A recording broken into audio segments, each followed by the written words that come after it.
Hello, chào anh em. Ok, hello anh em. Lại là Stranded đây. Không like ARK trước à? Thì ông hot ông ấy hôm nay ông ấy bận rồi. Ok, ngày hôm nay tôi sẽ lấy nốt ngày hôm nay thôi. Thì mai tôi sẽ mang máy chuyển máy xuống dưới phòng. Rồi chuyển máy xuống dưới đấy thì có thể là set up máy các thứ linh tinh các thứ, có thể là ngày mai tôi xin phép anh em là tôi sẽ nghỉ một hôm, vừa là set up máy ở dưới đấy, vừa là tôi nghỉ ngơi một hôm đã. Mấy hôm nay hôm nào cũng 2K cũng khá là mệt đấy. Nên là làm trước tinh thần thế. Ok, vào thôi.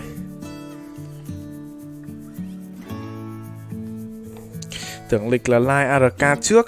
Thì đúng là như thế. Và hôm nay thì không chơi được. Hôm nay thì anh em bận hết. Hôm nay anh em trong team bận hết. Chào anh em. Anh đi đâu vậy? Anh chuyển đồ xuống dưới phòng. Anh chuyển xuống dưới đấy. Tuần sau là bắt đầu đi học bình thường rồi, nên là phải chuyển đồ xuống, chuyển máy các thứ xuống. Rồi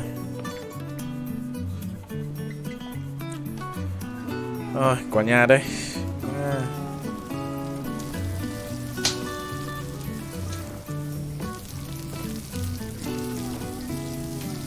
Mấy ông kia đi nhậu rồi chứ 1/5 1 tháng 5 thì bận gì gì đấy. Người ta bảo là không chơi được thì biết làm nào giờ. Hello anh em. Rồi ra ngoài hít thở không khí cái. Một tuần like 6 ngày thôi, một ngày kia nghỉ cho khỏe. Ok.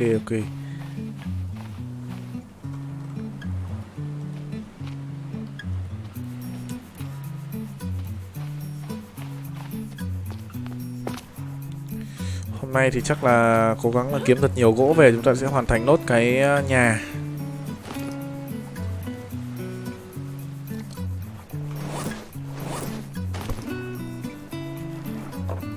Ok, giống hết rồi đấy.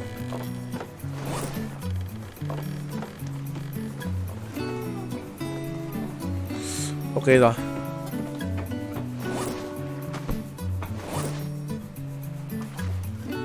Mấy cái này tôi ném luôn ở nhà này.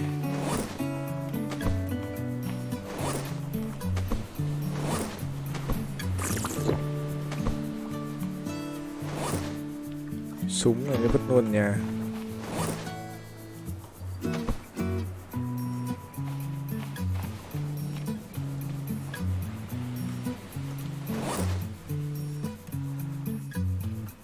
Rồi, tôi sẽ hút luôn vào hộp nước trước khi đi. Đâu nhỉ? Cái máy nước đây này.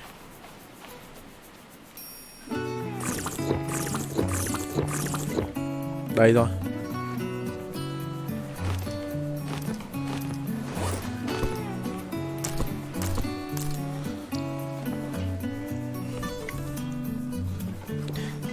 Học sáng à? F-line nhiều quá không tốt.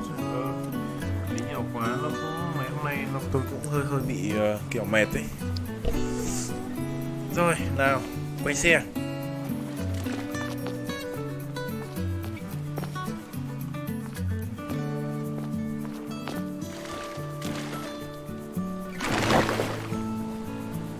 Quay xe nào.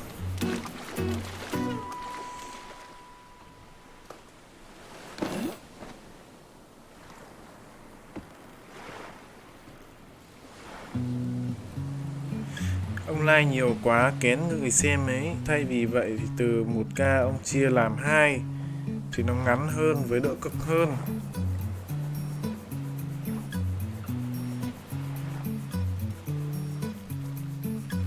Cơ chế bản đồ là thì ngon. Nếu có bản đồ thì ngon quá. Like dài quá thì kén người xem. Chia 1K thành 2K thì nó ngắn hơn với đỡ cực hơn.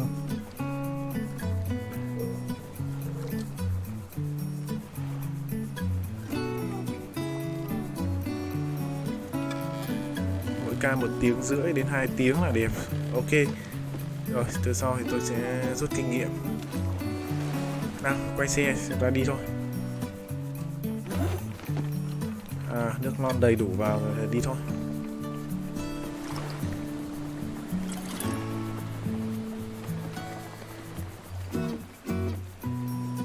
Hôm nay tôi tháo mất cái đèn đi rồi. Nhà sáng ghê đi. Này, nhà này. Nhà này. Đấy. Thấy chưa? Được của nó. Rồi lấy cái đèn để cho nó sáng.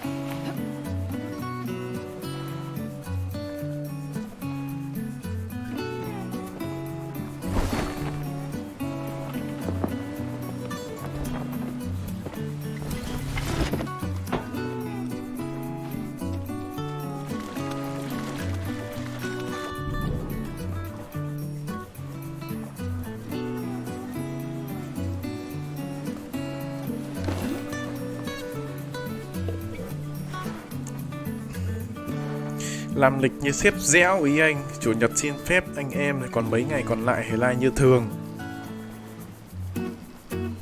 Dũng CT một ngày cũng 2k.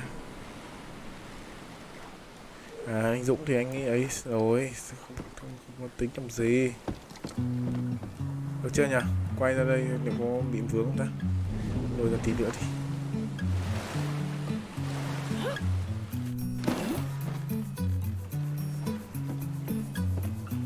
Ok, chiến thôi.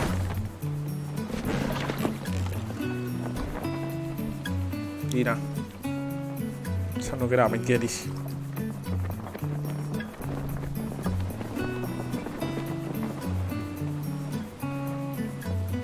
Game này giống rap vậy. Thì sinh tồn mà.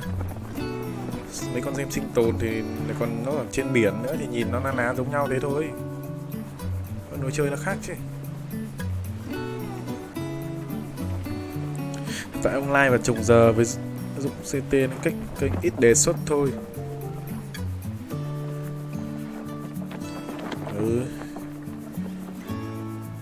Có thể là thế.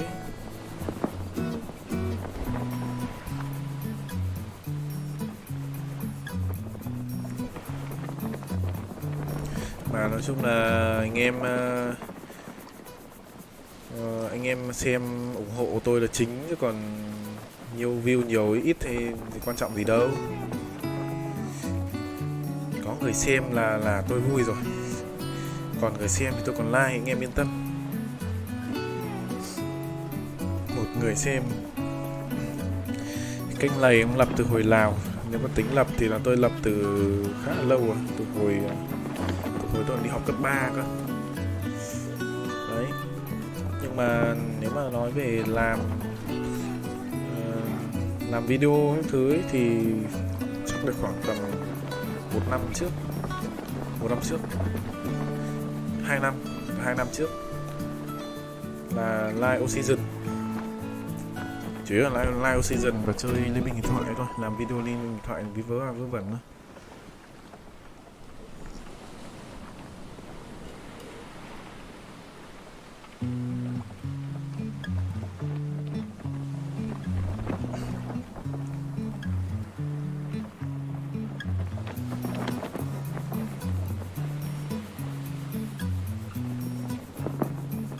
Cái đảo này không có gì đúng không? Nên thôi rẽ luôn ra đảo khác đi. Trước mình sang đây nó không có gì. Bắn luôn. Lại tầm 1 tiếng rưỡi đến 2 tiếng thôi, chứ thì đỡ cho mà xem lại thì đỡ cho cực. Ok thôi, nhưng mà bình thường thì like kiểu nó cuốn quá, một là cuốn quá, hai là mình làm cho xong cái mà mình đang làm ấy. Nên nó yên tâm mình họp được. Hôm nay chắc nó xin phép anh em nghỉ sớm luôn, để mai tôi còn dậy sớm, tôi còn dọn đồ, chuyển máy. Hôm nay thì có thể là chắc là đến chắc là nghỉ sớm hay không muộn như mấy hôm trước đâu.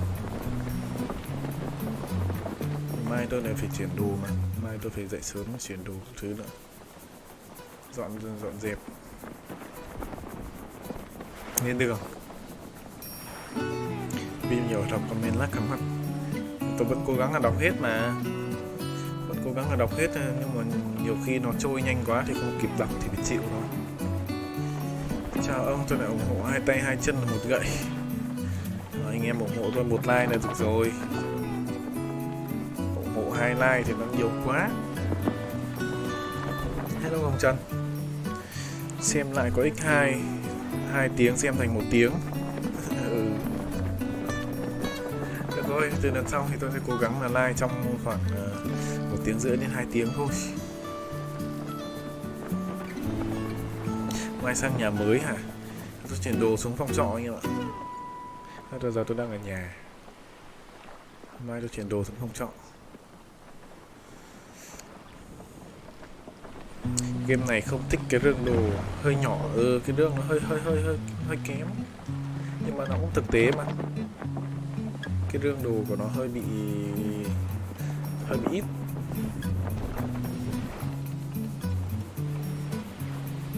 Đấy, sang đây chặt cây mang về.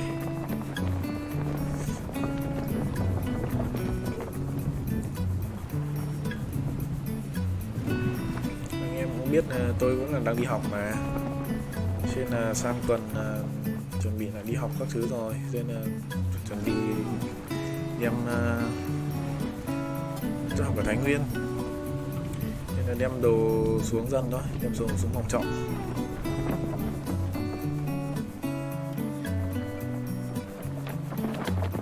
Trồng trà trồng chanh. Đây, cái đảo này thì mình lần trước mình chết đây, đúng không? Đúng rồi.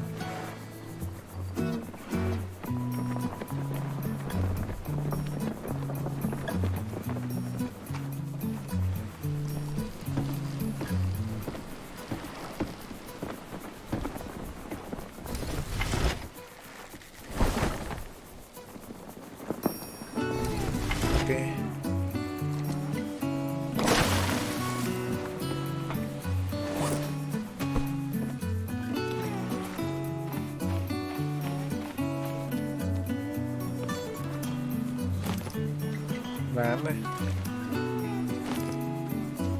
tôn này, chỗ này rất là quen.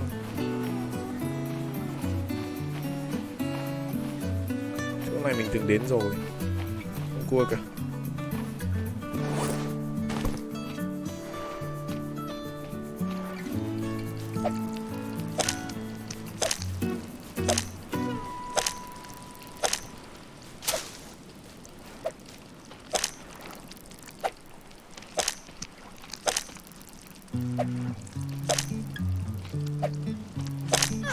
Hai con lợn, mấy con lìn, hai con lợn của lìn, mất một ít máu. Nhờ tôi tìm xem có ai chơi Green Hell Co-op nên mới biết kênh này, chứ kênh ông không có đề xuất luôn nên ít người xem là phải rồi. Anh em biết nên chia sẻ mạnh để kênh có đề xuất. Ok, cảm ơn anh em. Chắc là cũng đợt đấy tôi chơi Green Hell là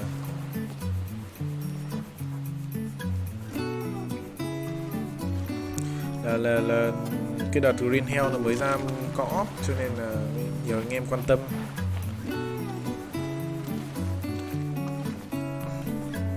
Đợt đấy thì có một cái ông ở trong group Oxygen, nên là ông ấy rủ tôi chơi cùng, nên là hai anh em ấy lập hot vào chơi được mấy bữa xong rồi ông ấy bỏ, rất là chán. Đầu tiên hai người chơi rất là vui luôn, chơi rất là hay, sau ông ấy bỏ luôn. Nhưng mà dù sao thì tôi cũng đã hoàn thành được xong cái series ấy rồi. Đợt tới nếu mà có thời gian thì tôi sẽ chơi lại cái phần cốt truyện ở cái chế độ sinh tồn khó. Anh em cùng trải nghiệm.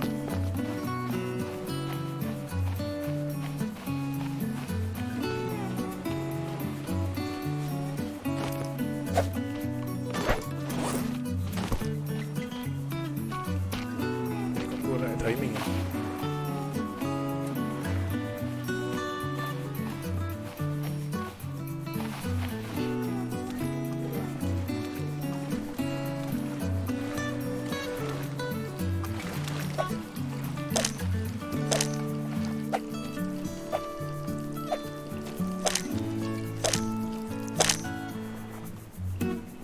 con cua rồi. Mỗi map hình như là có 2 con cua với lại một con ấy thì phải, một con lợn.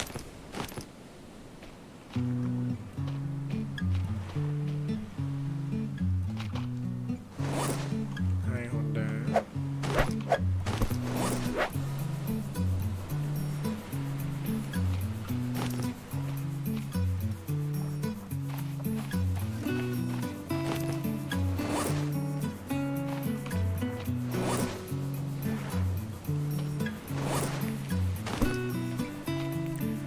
Một cái cây, một cái dây thừng.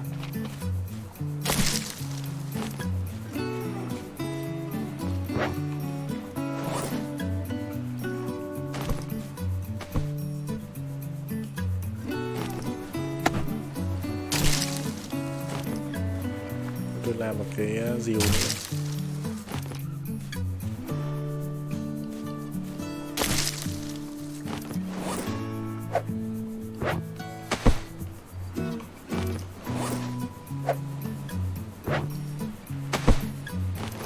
Ok.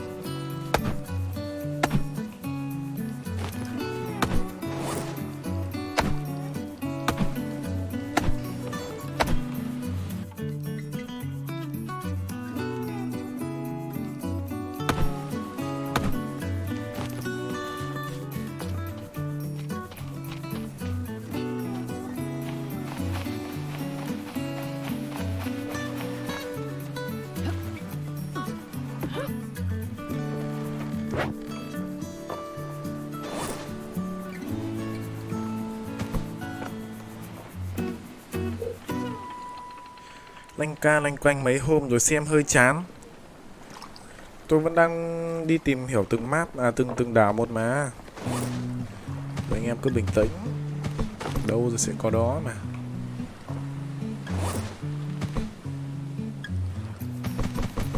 Hay là anh em lại thích tôi end game sớm rồi.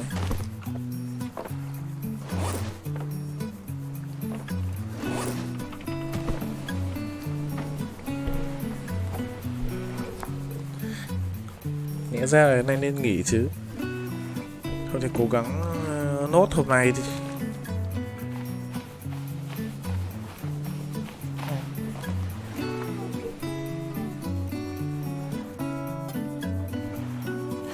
Nhờ ông Dẻo chim teo chơi ngu quá nên mới biết kênh này.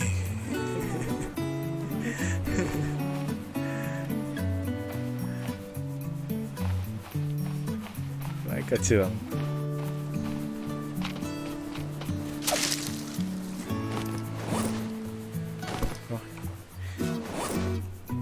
Kế hoạch này anh em gì may là cố gắng ấy đấy, cố gắng là chặt thật nhiều gỗ về làm nốt cái nhà anh em ạ.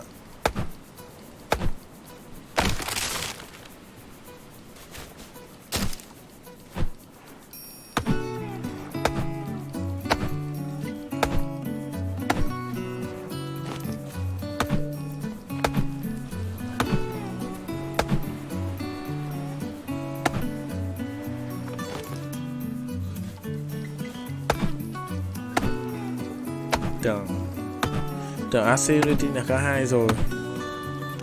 Đâu. Tôi sang đây tôi đốn hết cây về. Nhớ có một đảo bao quanh toàn đá, có một lối vào trong đấy, nhiều đồ phết. Được rồi, hôm nay thì tôi sẽ cố gắng là đi thật nhiều càng tốt, càng nhiều càng tốt. Trước tiên thì cứ khuân nốt cái đống gỗ này về làm nốt cái nhà đã anh em ạ. Hoàn thiện cho xong cái nhà đi rồi mình vừa đi vừa ấy.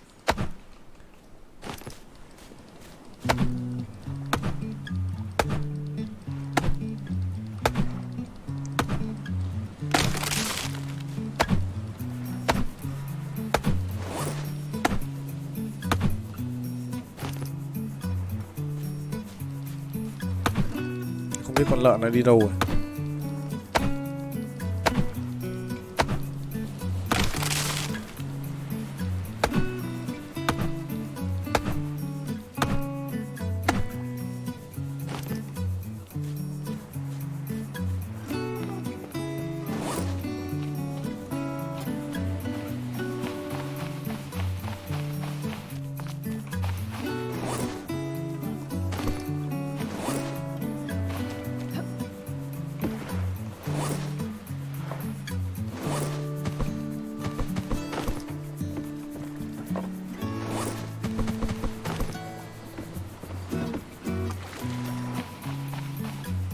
cố gắng xong nhà đi rồi làm máy thuyền.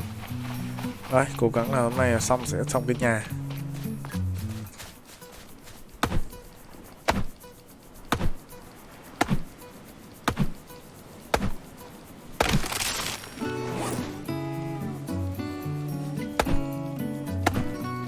Cố gắng.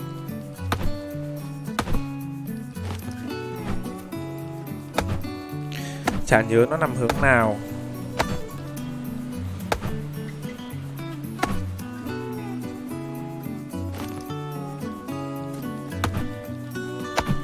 Clay là lấy ở đâu đấy? Lấy dưới biển à? Lần trước anh em bảo là lấy ở dưới biển.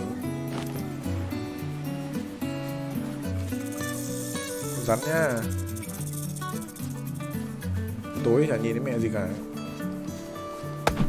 Né cho nhanh.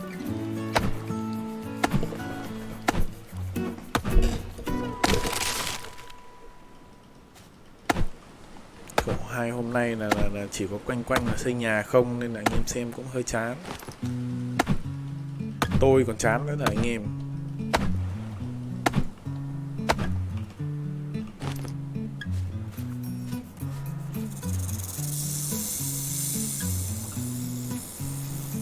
Nhớ đâu nhỉ?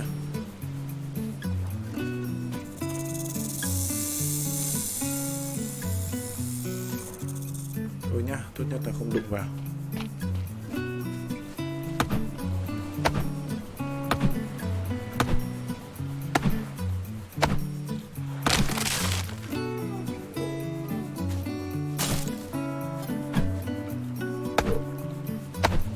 Sắp vào chuồng mới chưa? Cái chuồng của tôi hơi bị bố đời luôn. Con lợn kìa kìa.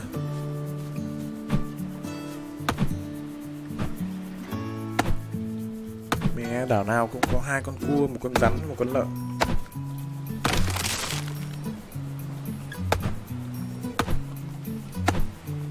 Tí có đi ngang chỗ thì ông lấy cái phao với cái flare, còn một cây búa sắt xây nhà. Chỗ nào? Lấy cái phao á.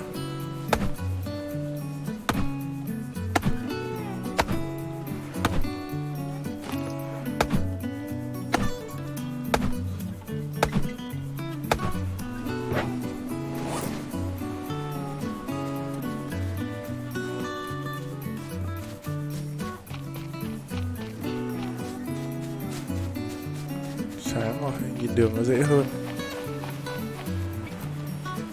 Sáng đi cho nó đỡ đau đầu.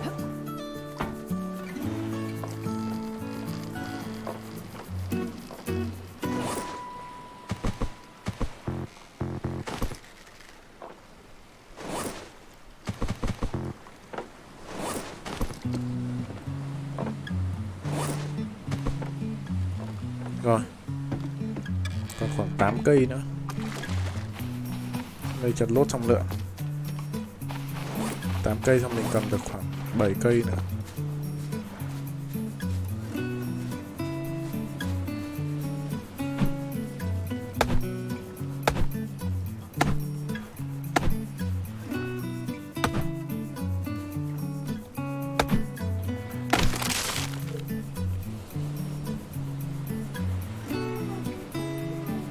Ông bắn flare lên cho đẹp ấy. À, cái tàu ấy hả?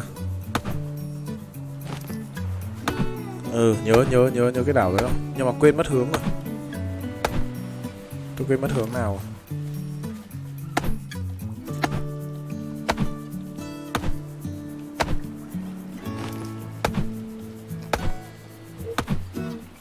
Tí nữa đi ngang qua thì ghé vào.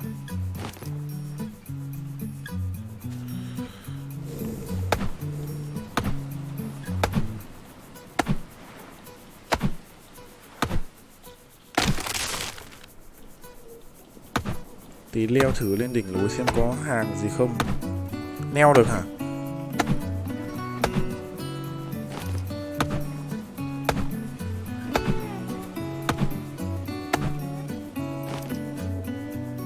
Leo được á?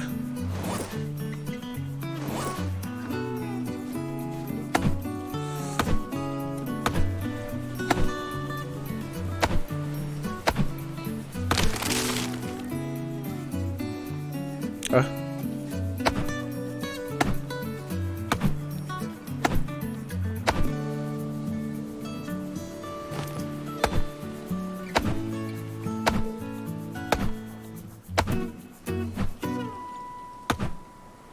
rồi,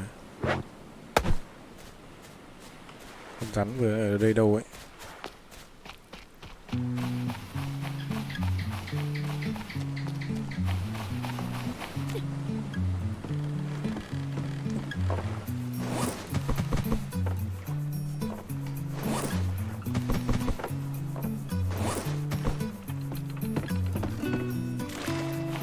Game làm ra giúp người xem dễ ngủ à?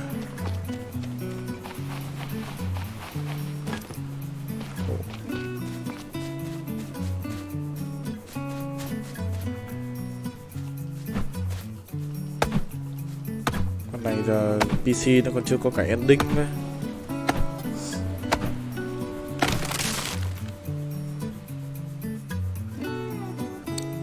Đấy ông nói có rồi, không cần. À nhớ rồi, tôi nhớ rồi. Có cái chỗ bắn flare này, bắn flare cho đẹp đấy. Lên làm cái lốp rồi đúng không?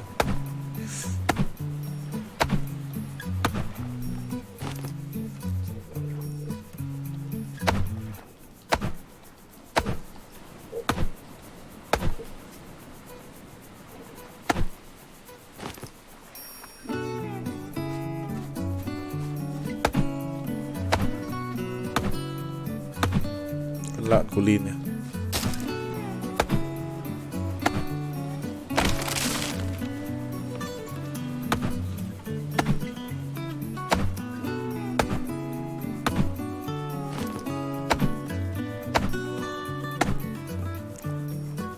Ghét nhất là con lợn, nhưng mà nó là nguồn da duy nhất, nó không spawn lại.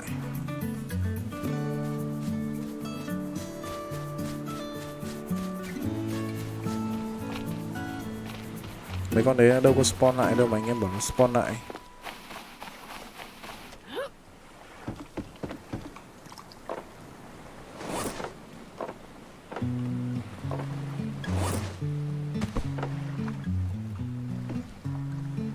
Được rồi, full rồi, đi thôi anh em ạ.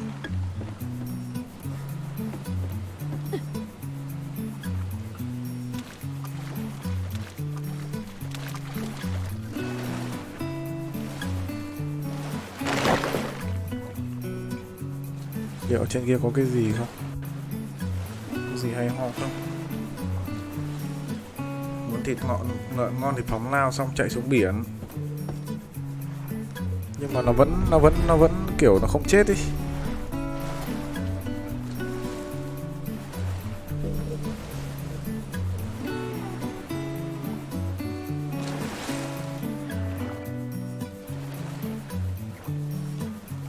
Thả cái neo xuống nào.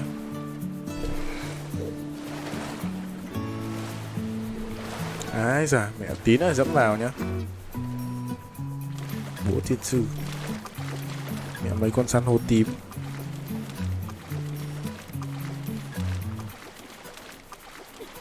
Đây có bóng này này. Boy bu này.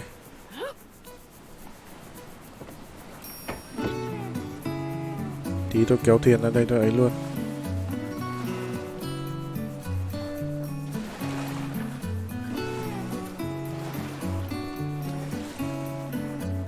Chỗ này lấy rồi sao nhỉ?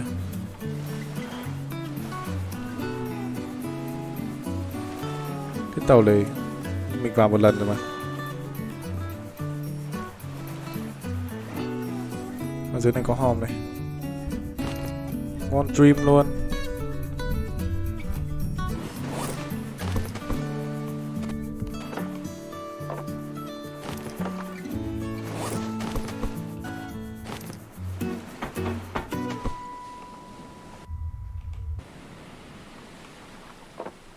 Thì cận đựng đồ. He he.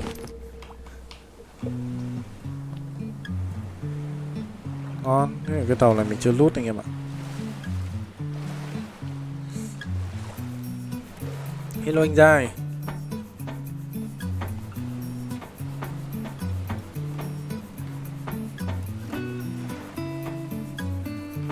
Lần trước này mình cũng vào một cái tàu như thế này, nhưng mà nó không phải là tàu này, nó chỉ giống thôi. Tàu này mình chưa lút hết. Có cái boy bu này.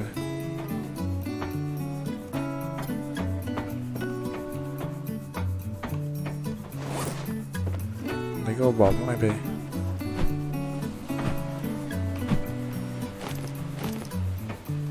Làm cái đít tàu.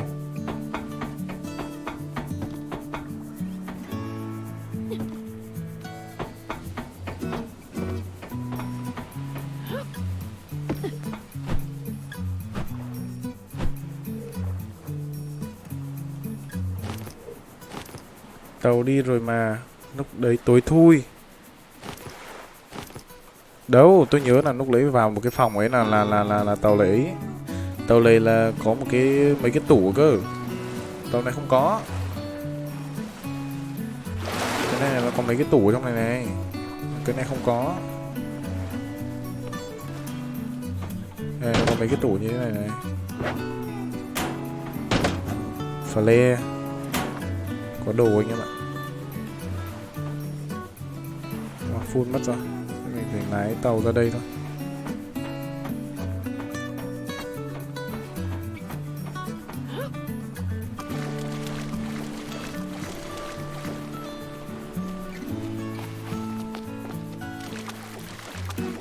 Lái tàu ra.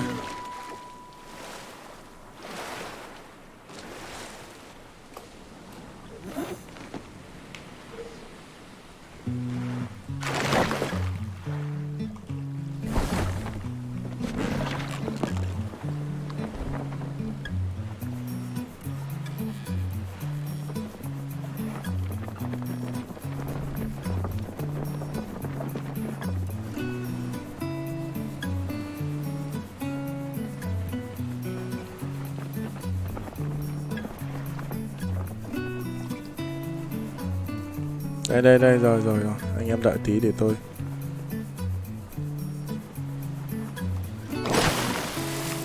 Đấy.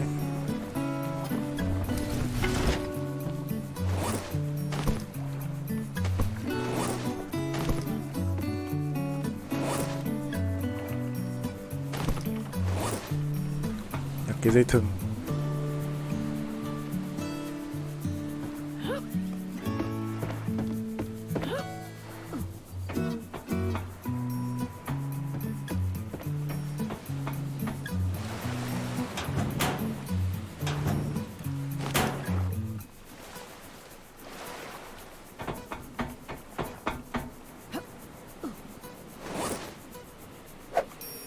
Chế bớt đi.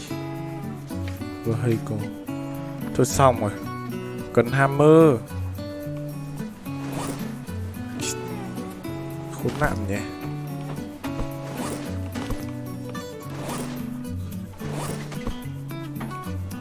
Cần hammer. Đá và cây.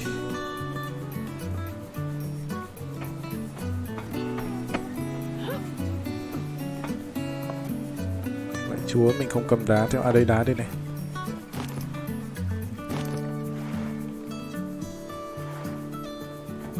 Cây thì chặt cái kia ra.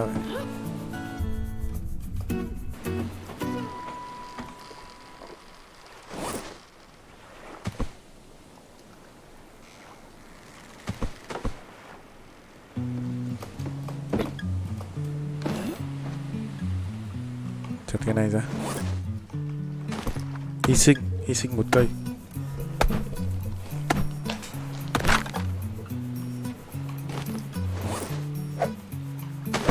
Ok. Lấy dây thừng.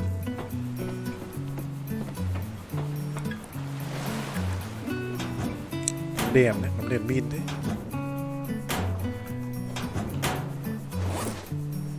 Đấy, cho nên mất mẹ cái dây thừng rồi.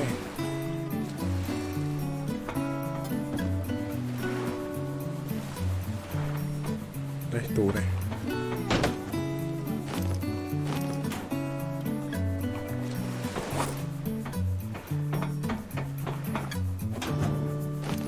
Bỏ vào đây.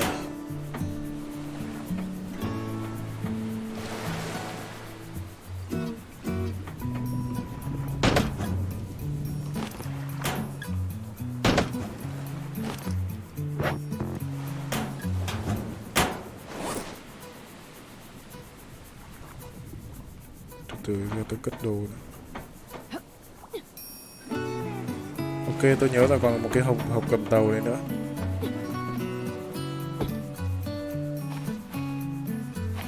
Tôi nhớ.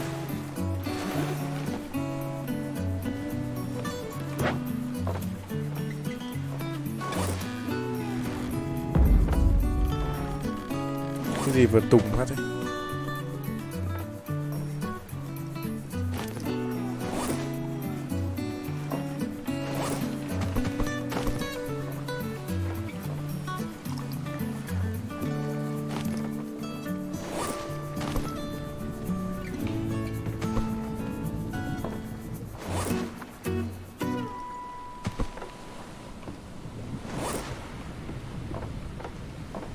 Chờ gỗ.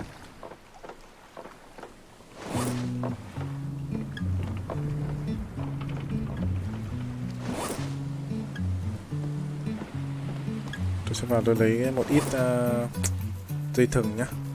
Tôi ra tôi chế cái này. Yêu cầu phải có búa gỗ. Đèn pin bật lên xong thả xuống nó có sáng không? Ôi tôi xong. Cái định mệnh lại bị độc rồi anh em ạ. Số tôi nó khốn khổ khốn nạn thế đấy.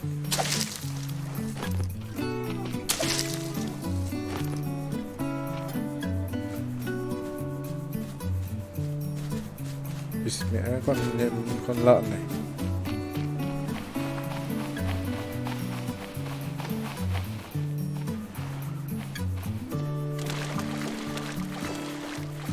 Từ từ chữa độc đấy.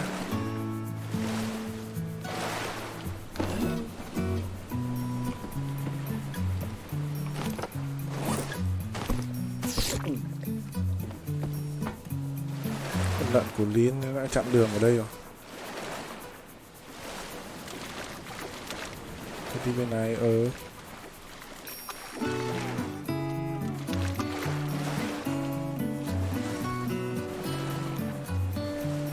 Rồi từ từ thì tôi giải phóng cái ba lô.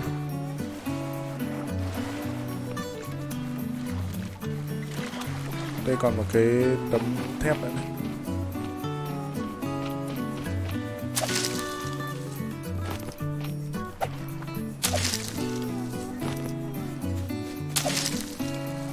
Sáu, 7, 8.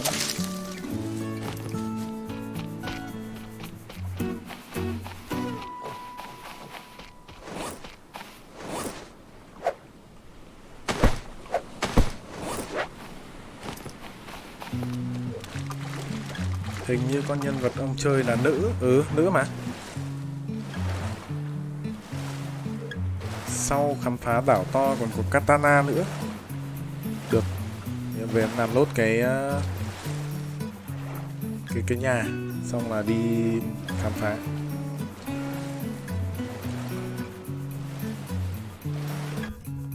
Có con cá to này. To vậy đấy. Nhân vật tôi đang chơi là nhân vật nữ mà. Ok rồi đây.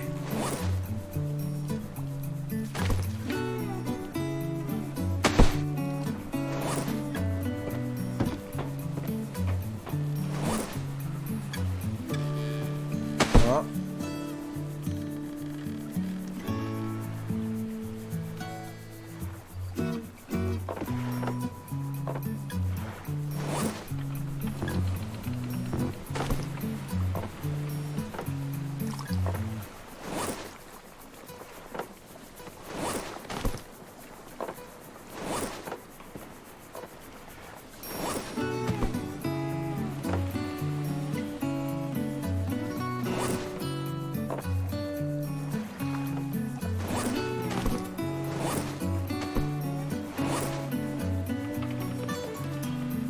Biết đây không biết có mất không.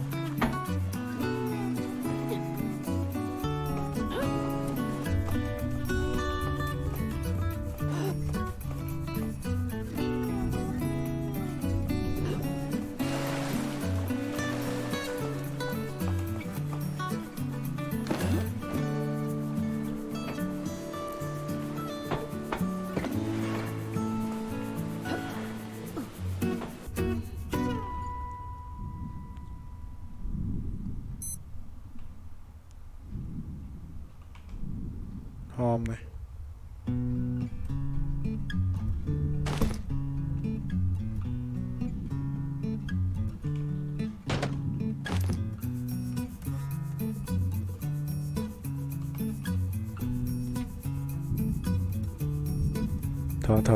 Thôi.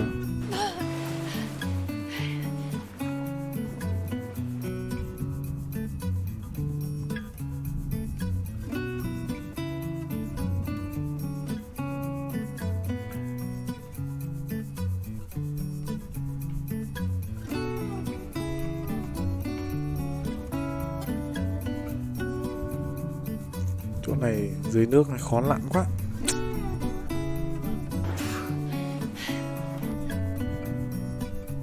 Đi vào một mạch. Không mở được nhá. Không mở được nhá.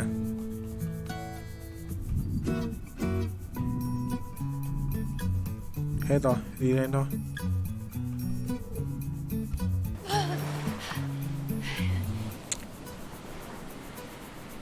Anh khiêng hòm hôm nay đâu rồi?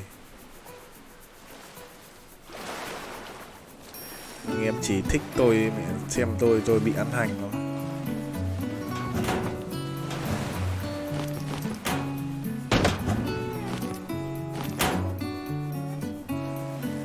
Và lút lốt trong này.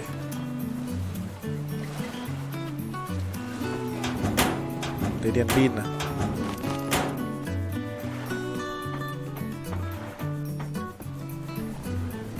Hình như là đèn pin bật lên xong vứt xuống là nó không, nó tắt đi sao ấy chứ.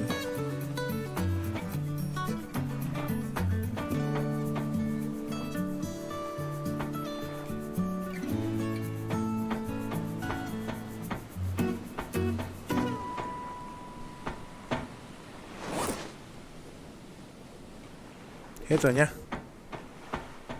Hết rồi.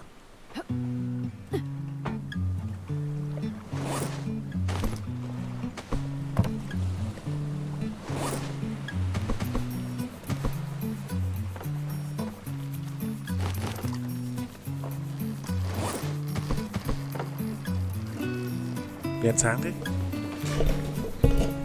Hình như còn cái hòm ở trên chỗ thang lên dưới nước. Tự nhiên hết rồi.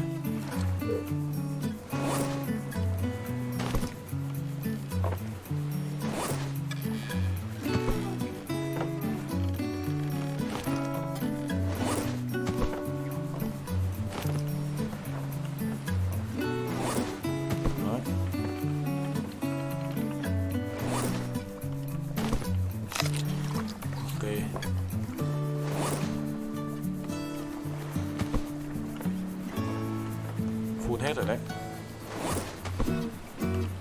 Không được. Đấy xong phát là nó mất ngay. Không được nha. Cầm đèn đi lặn cho dễ nhìn. Xây bè vừa thôi, không sau là không vào được đảo. Anh vừa nói nhé. Thế á? Từ từ. Nhân bản ở trong này vẫn còn đủ. Kem mẹ rồi. Game hay bị bật lóc vậy.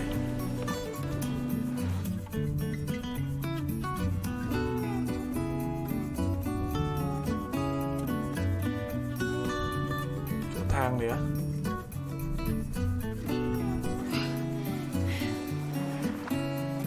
Thang này đi lên mà. Thang này đi lên thôi mà.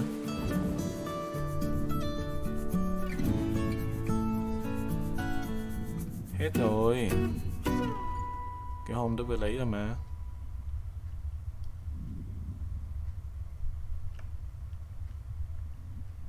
Hết rồi. Hết rồi.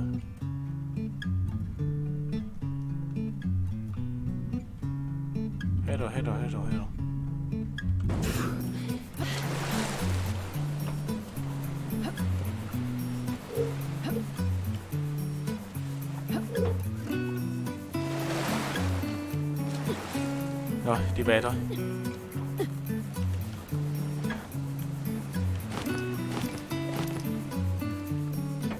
Quay thuyền.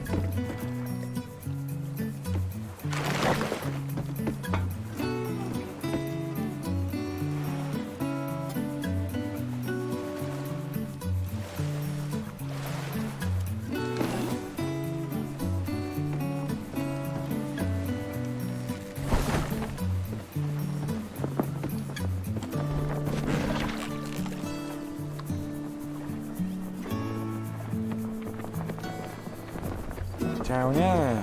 Đi đây.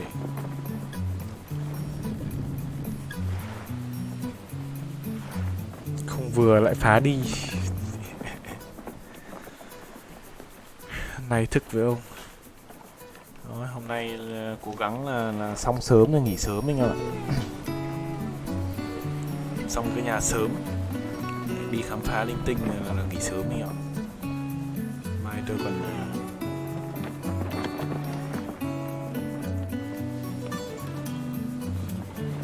xem La Bàn.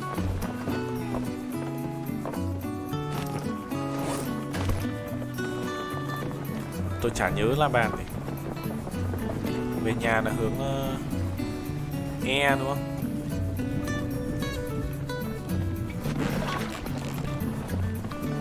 Không, nhưng mà vừa lấy mình ở đảo cái này sang nên là tôi vẫn nhớ đường anh em ạ, không cần phải La Bàn đâu. Kia, từ cái đảo kia sang kìa, cái đảo mà không có gì ấy. Mình đi qua cái đảo này, bỏ qua cái đảo này là đến nhà. Mai lấy sức mà đi trịch kịa. Xây thoải mái nữa vào không được thì tay không lặn vào cầm 5 thùng đồ vào tha hồ mà lút.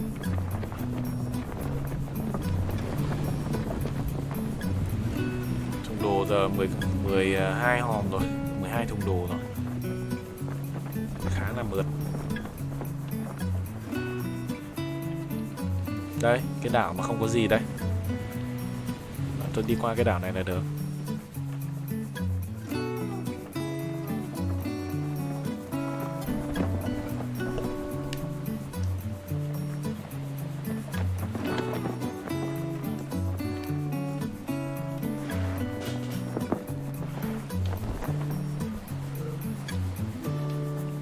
Cái đèn này nó cũng sáng nhỉ.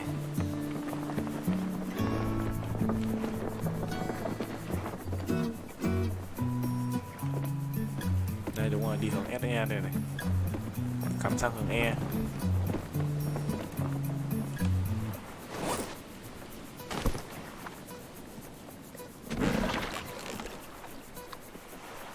Đây kia. Sang hướng E.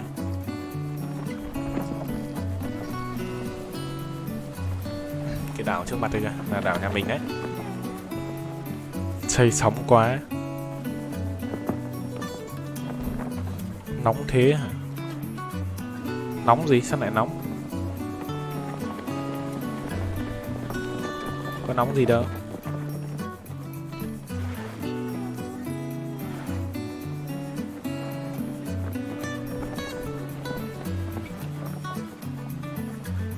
Kìa, đảo nhà mình kia rồi. Tôi vẫn nhớ đường mà. Mình vừa đi qua một cái đảo không có gì đấy. Cái đảo mà có cái cột cao cao này. Xong là đi về nhà luôn. Mình mới đi qua được có một đảo thôi.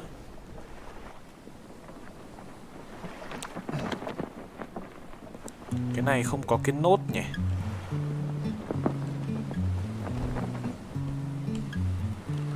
Không có chế cái nốt ấy.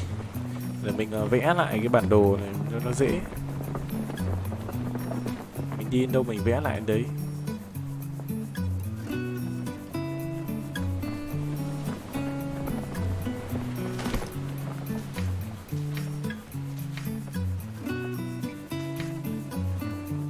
Băng lên.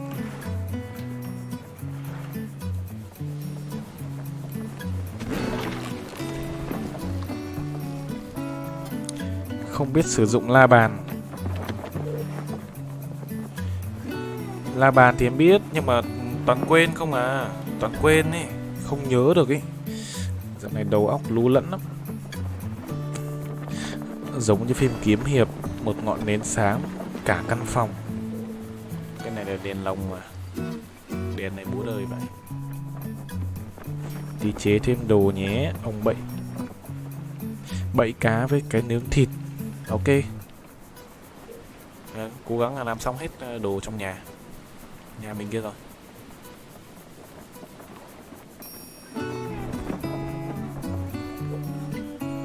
Sao con nhân vật của ông ra nắng liên tục mà không bị đen nhỉ? Kem chống nắng hàng xịn à? Đâu mẹ, có mái chia đàng hoàng. Có tia UV mà. Mới ra được có mấy ngày. Có chỉ số UV mà.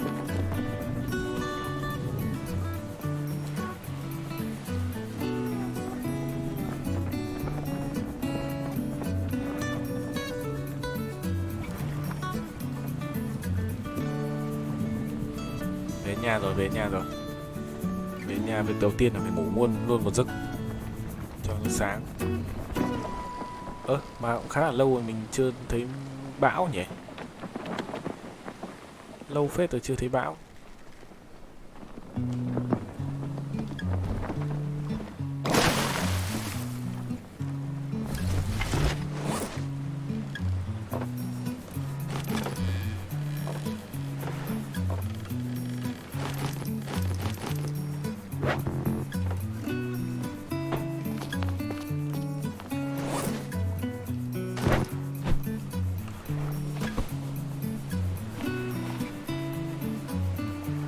Máy lần trước mình ném đâu nhỉ? Ném đây à?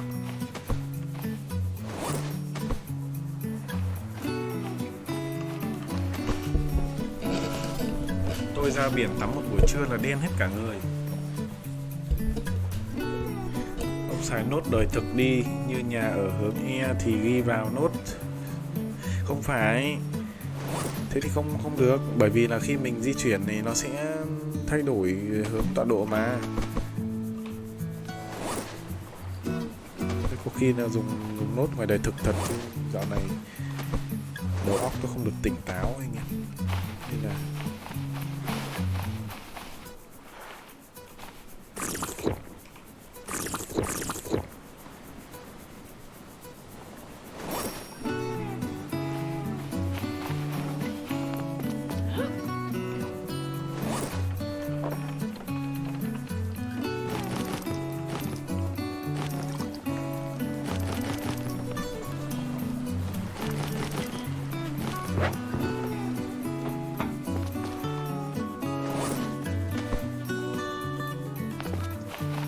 ván đây.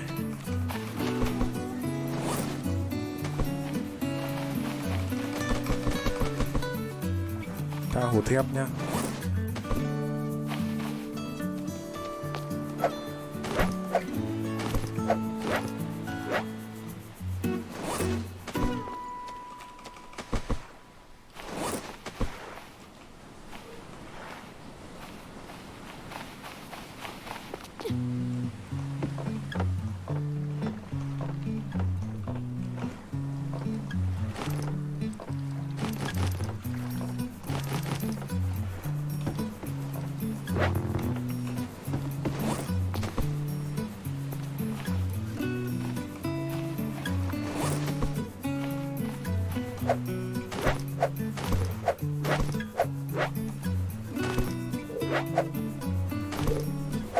Làm mái tôn này hả? Tôi còn chưa có cái tí làm cái ván này, cái ván tôn này, cái ván thuyền này. Đây này, hai bên này chưa có này.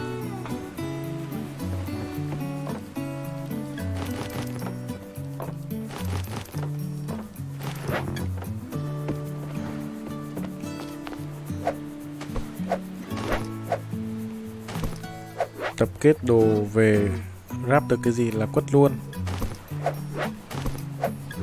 Cái này đi bội thu quá. Này, gỗ này. Tôi gọi là biển cá mẹ luôn. Giờ xây cái gì cũng được luôn.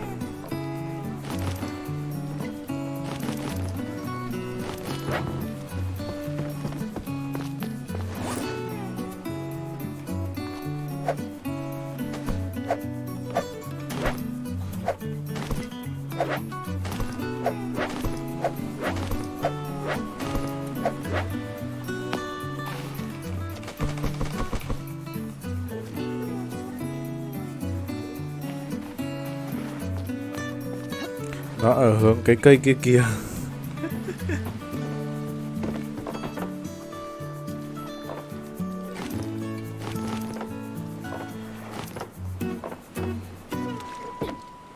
Quay tay ít thôi, chỉ nhớ nó mới lại được. Giờ tôi khổ thân tôi không cơ chứ.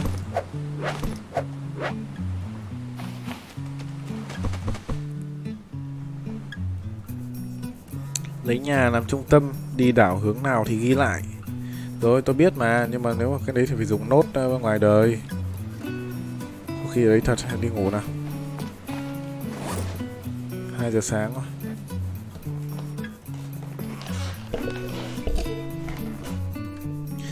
Nhà hơn cái chuồng lợn mà đúng kiểu làm giữa bãi rác.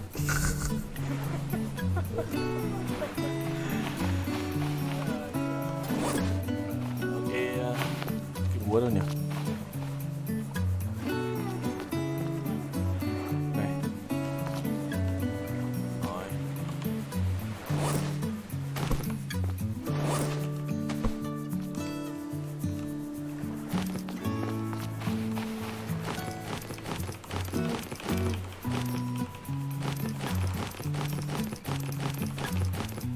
Làm chỗ trồng cây luôn nhé. Cái này làm chỗ trồng cây đi.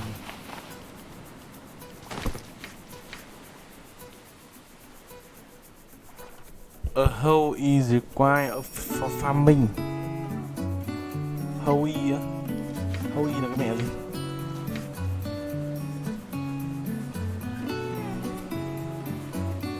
À, cái móc này. Được rồi, tí làm cái móc xong.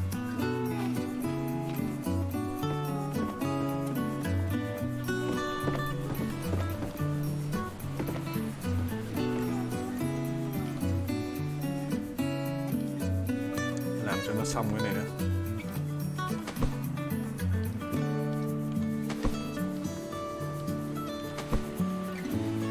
Máy đâu nhỉ?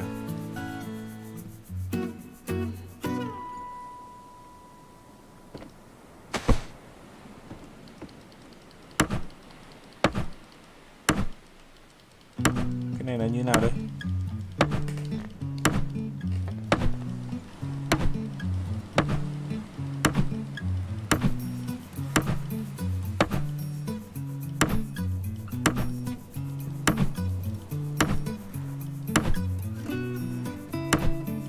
Xong lại nốt mồm. Thế cái mái này, đây mà là mái hả?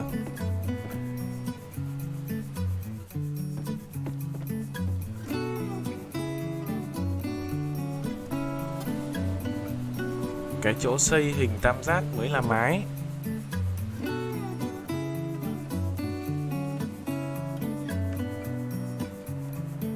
Thế là sẽ đéo nào nhỉ? Bây giờ ta phải đập đi à?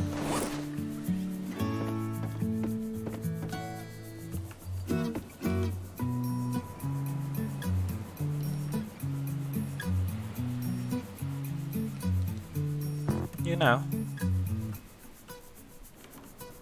Tam giác tên là rốp ý.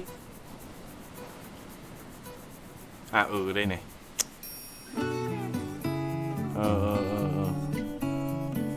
Cái này chỉ làm được mái rơm thôi. Đây.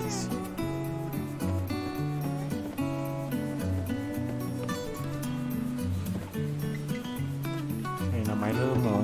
Đây là mái rơm rồi.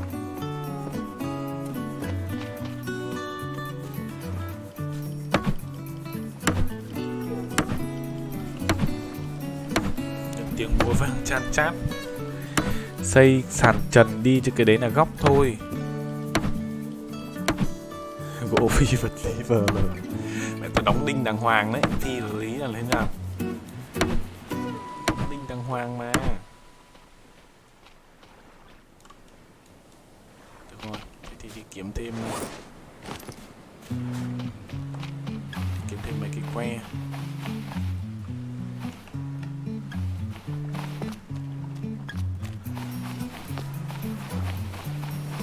Mệt mỏi thì nghỉ ngơi cho hồi sinh lực.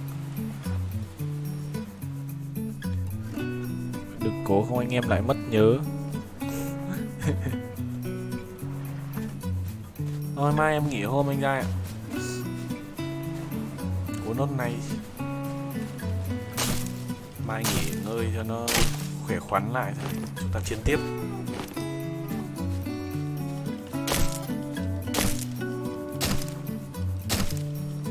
Xây sàn nhà trên đấy luôn à? Đâu. Tôi đang làm mái đây này. Kiếm đâu ra đinh. Đóng đinh bằng niềm tin mà. Chúng ta cứ tin rằng ở đấy có đinh là nó sẽ có. Nó sẽ tự dính ở đấy thôi. Ở đây. Xem nào, mái mủng là như nào.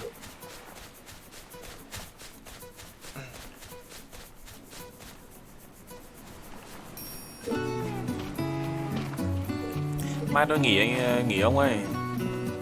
Mai nghỉ hôm. Dạo này like nhiều quá riết mỏi.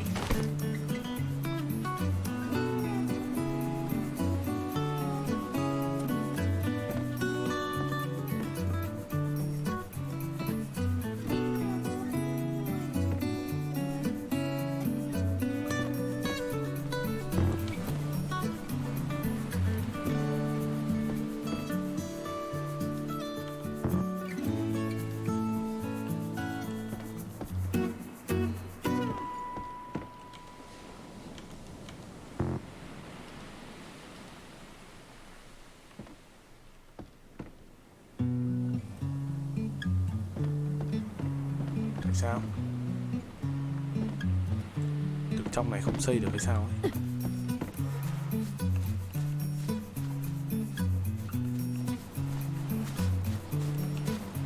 Khó thế. Không xoay được à?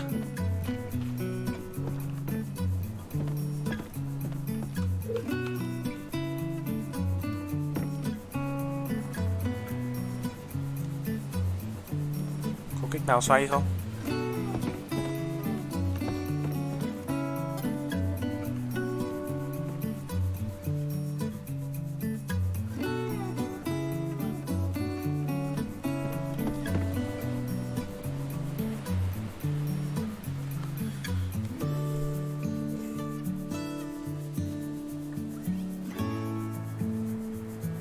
Cái sàn tam giác trên đấy.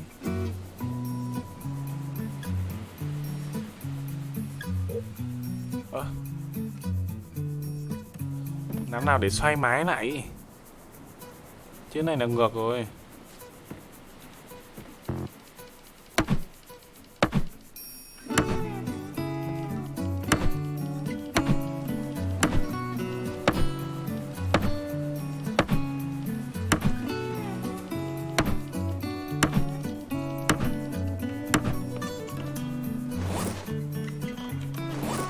Thử nút E nào.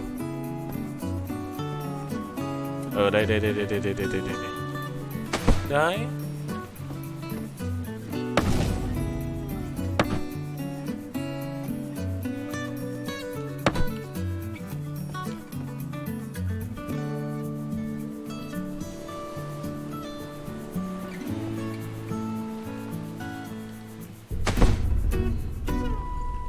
Được đấy anh em ạ. Nhưng mà nó chỉ như này thôi à?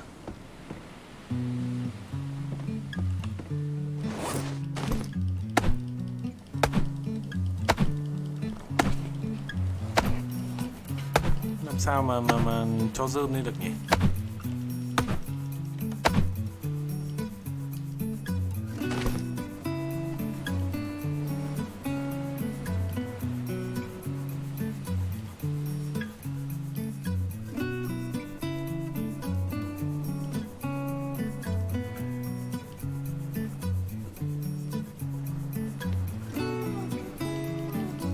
Ở đây.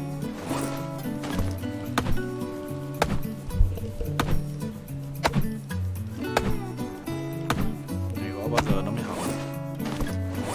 9% nữa.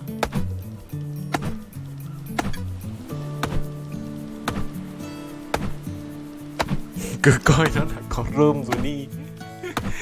Chuẩn.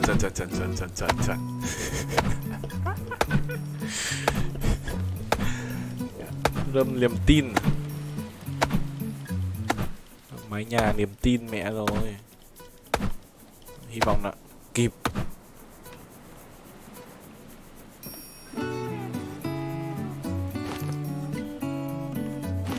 là 2 tấm. Rồi tôi đi làm thêm, xem mà ăn uống thì vẫn chưa phải ăn đâu.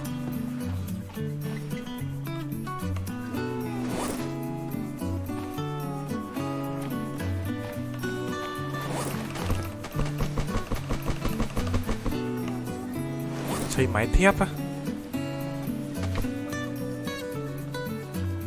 Không xây được máy thép, nó chỉ xây được máy rơm thôi. Một là máy rơm, hai là máy gạch. Số này lấy ấy kiểu gì nhỉ? Lấy bùn kiểu gì?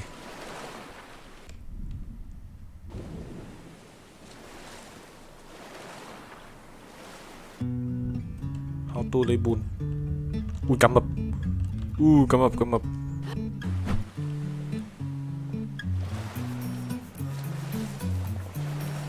How to lấy bùn. Làm mái tôn thì phải có búa sắt hay gì ấy. Không làm được.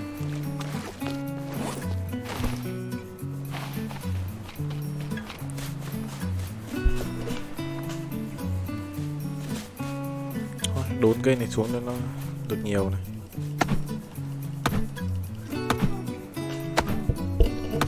Xây mái tôn nhưng mà không xây được.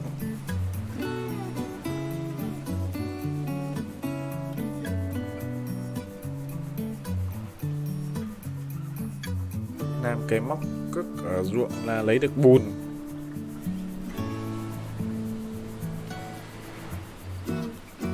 Lấy búa xây mái.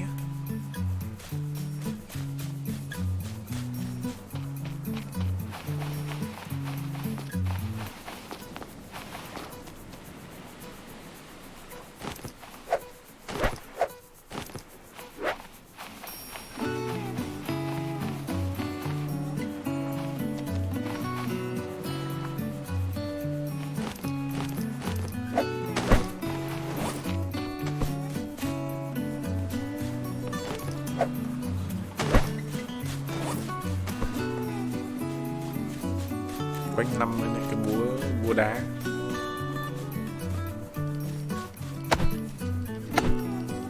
Lấy lá dừa thử xem có đáp lên đấy được không.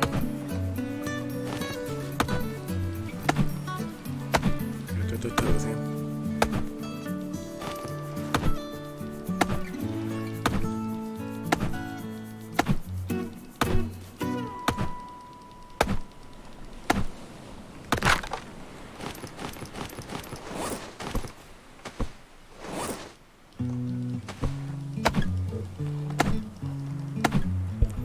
Phải xây lò nó mới cho lấy bùn.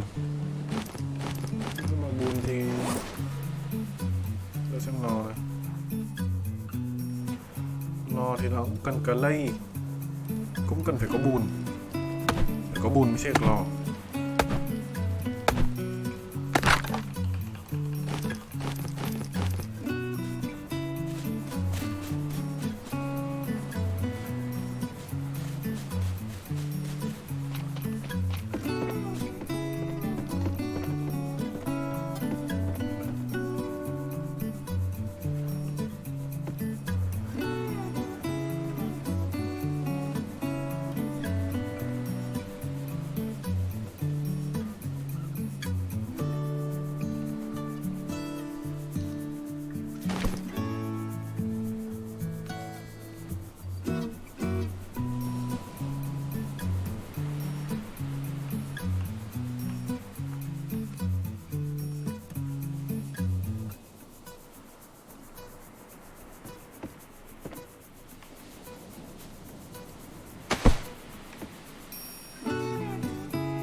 Game này không phải Green Hell đâu mà xây lò lấy than. Không, nhưng mà xây các thứ khác là vẫn phải cần lò. Chắc chắn, tôi xem rồi. Yêu cầu có cái lò thì nó mới xây được, nó mới chế được những cái đồ khác, mới chế được gạch. Làm cái refine pick rồi xuống biển tìm mới có clay.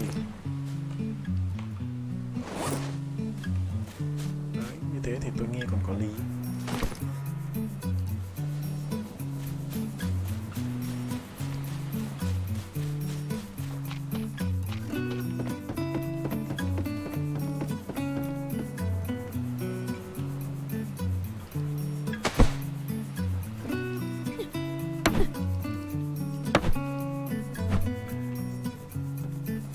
Đâu có đóng được đâu.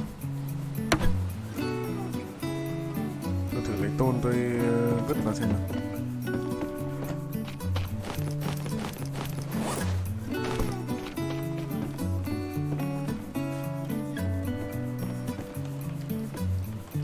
Không được.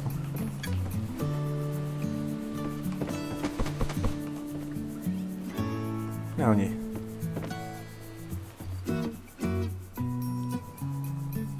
Ảo lòi. Lá dừa.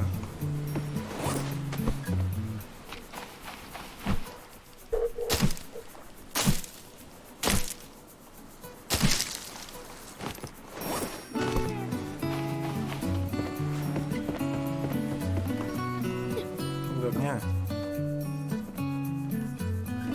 Không được nha.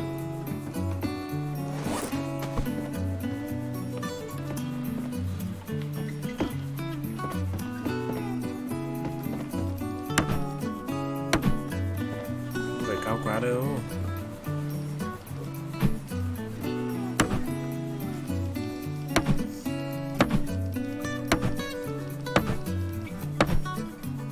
Rồi tường thì cứ từ từ. Gì mà anh em cứ phải vội. Đâu nó có đó mà.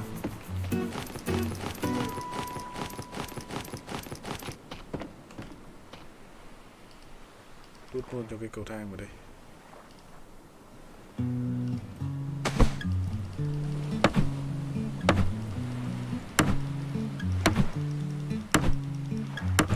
Xem trong phần chế xem có chế rơm không. Đây, wood roof, wood cap, wood web.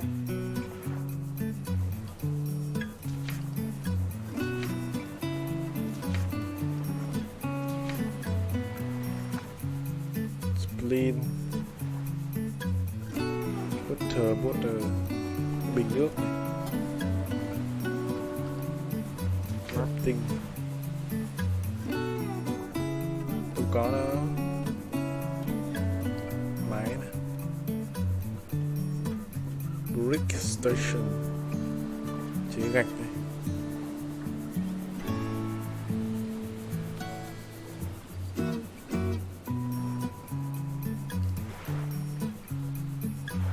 Tôi có đó. Có.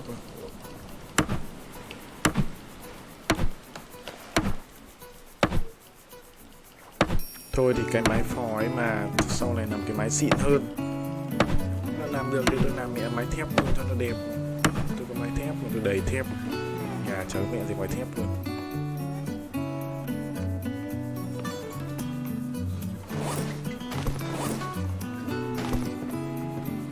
Còn 5%.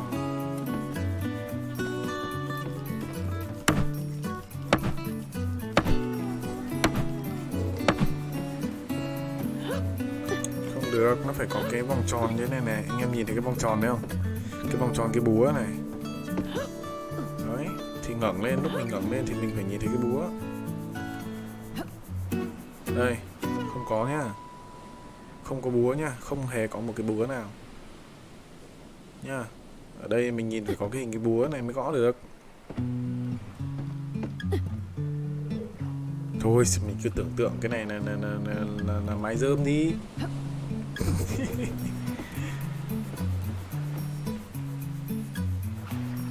Đấy, tưởng tượng thế đi. Tôi đi chế cái búa khác.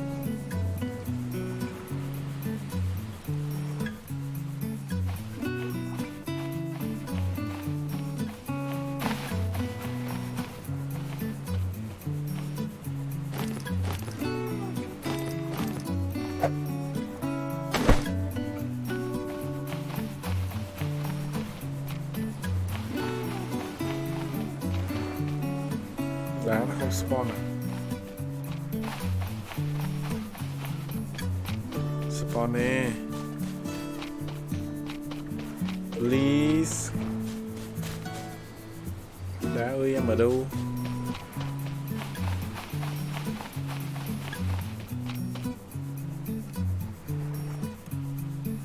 Nhà mẹ cái crook hole này.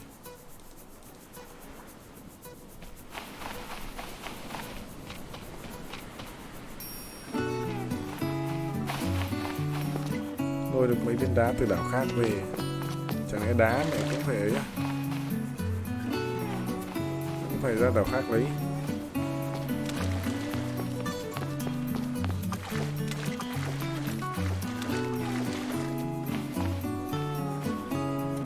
Hết đá rồi.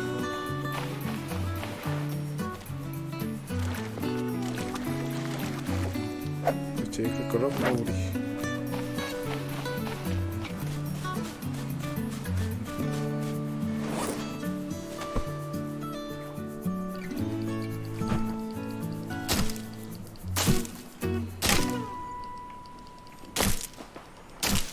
Hôm nay có tận 20 tỷ ông xem.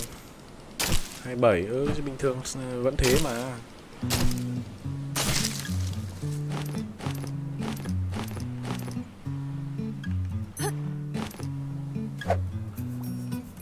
Đây.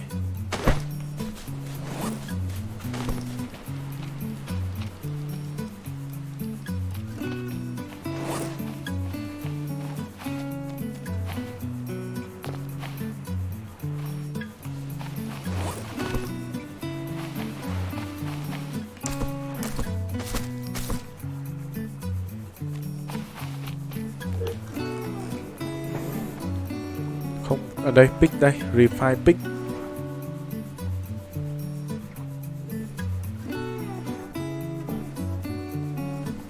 Không có cái pick à? Cái này thì cuốc được đá chưa?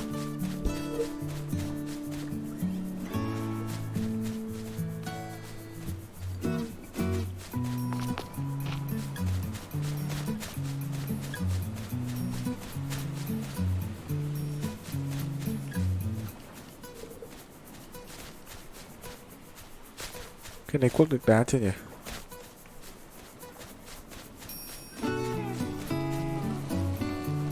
Cái này không ấy được, cái này chỉ xây thôi.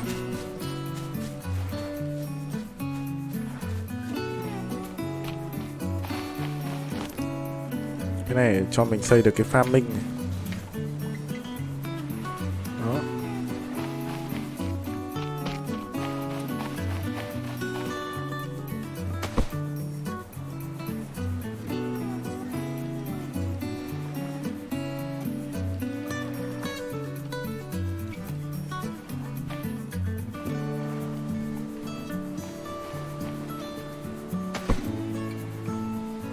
Chả biết là trồng cái gì.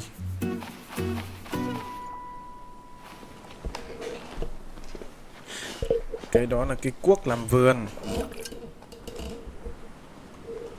Làm cho xong cái tường đi nhưng mà tôi hết mất búa rồi. Giờ phải chế cái pick này để đào ấy này. Bây giờ là hết mất đá rồi. À đây, 2 cái dây, 2 hòn đá.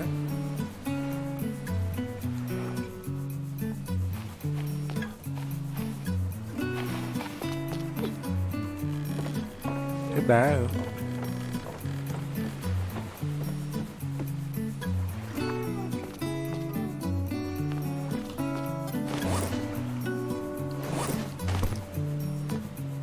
Xuống đây xem có đá không.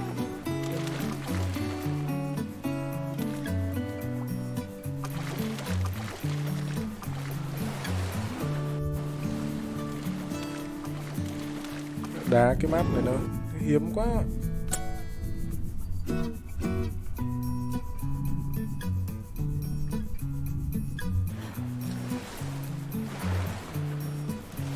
Ít đá quá.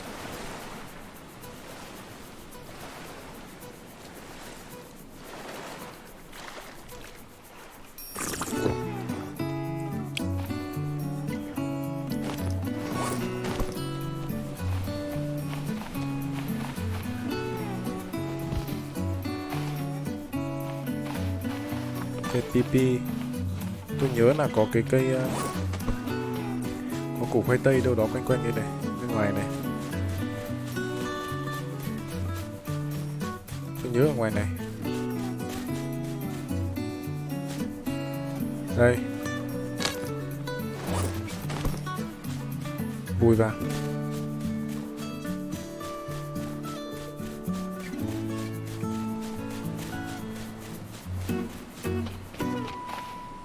Rồi, cái nhà này chắc là tôi sẽ đi khám phá tiếp, xong rồi tôi sẽ lấy đá về để tôi làm búa rồi tôi gõ tiếp, chứ còn bây giờ dở dang như thế này thì tôi cũng chả biết là làm thế nào. Hết mất đá rồi. Vứt tạm đây nhá.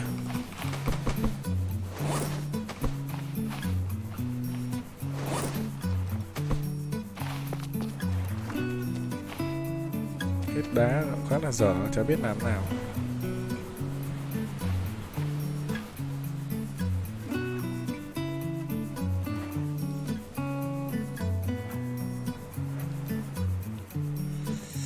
Lấy bi đông tưới nước vô.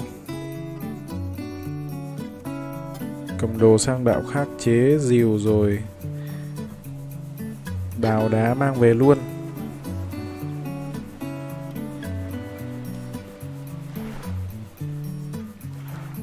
Đây thì tôi cầm cái đống này sang.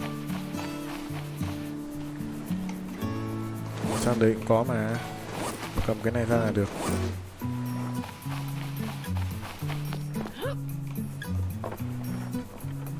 Rồi, lấy cái nam bàn. Đây là bắt đầu ở nhà mình nhá. Đây là ở nhà mình. Tôi sẽ lấy một cái nốt tôi vẽ vào. Vẽ một cái map ra nhìn nó dễ. Tự vẽ map đấy. Thằng game nó không cho mình map thì mình tự vẽ lấy. Đây, hướng N đây nhá. Hướng N. Mình đang ở hướng N.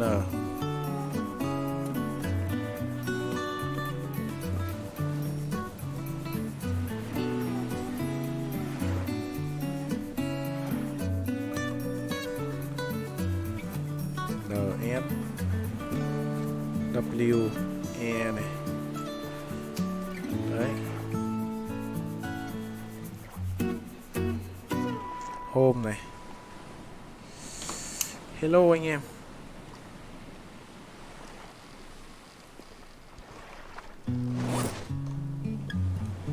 Lòng ra.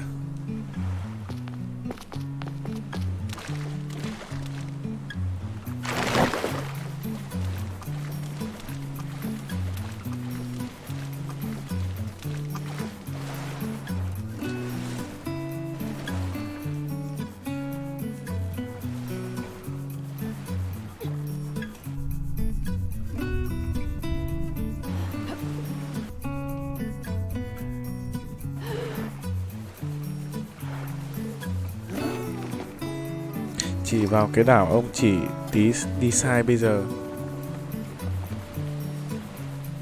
Đây là hướng N đây.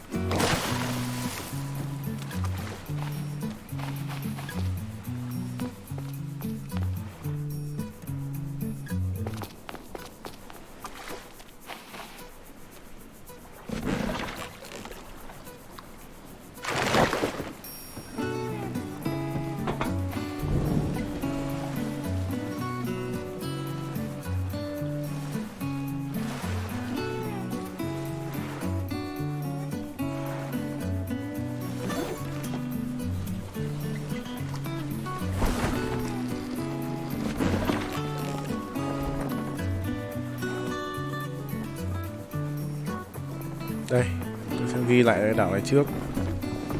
Đảo này là hướng NW.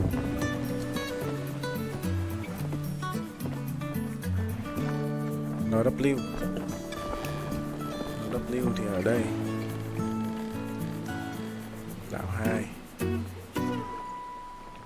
Đảo này không có gì. Đó.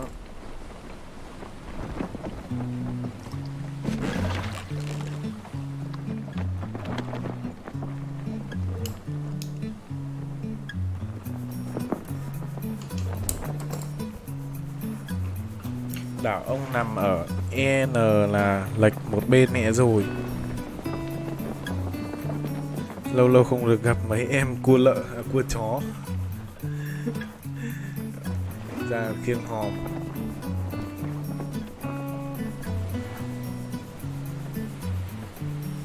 Đây, tôi ra hướng này trước, xong rồi tôi sẽ gióng tiếp.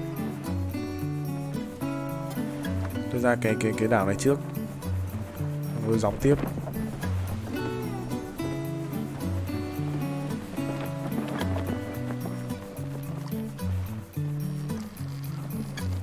NW đây. NW. Đúng chưa? Tôi quay về nhà NE. Thằng SE.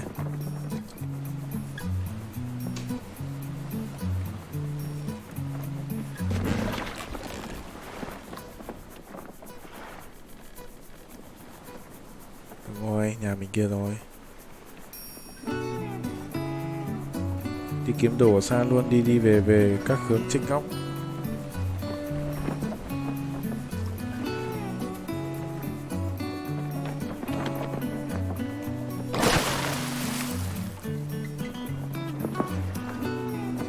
Rồi, trước tiên ở đây NW nhá, đúng chưa? Soi về kia. Đấy, ES nhá, đúng nhá. Đấy, từ đây ra đây NW này. Khó nhìn quá. Tối khó nhìn quá. NW. Từ đây về đây là ES này. Đó.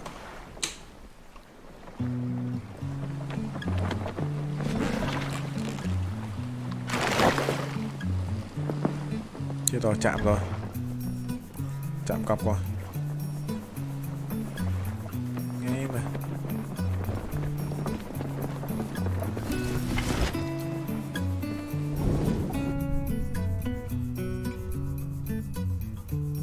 Dưới này lại có cái thuyền.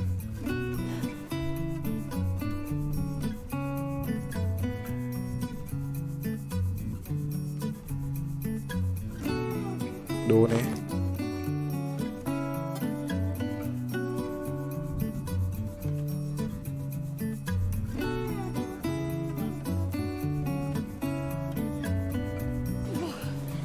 Thôi bỏ mẹ rồi.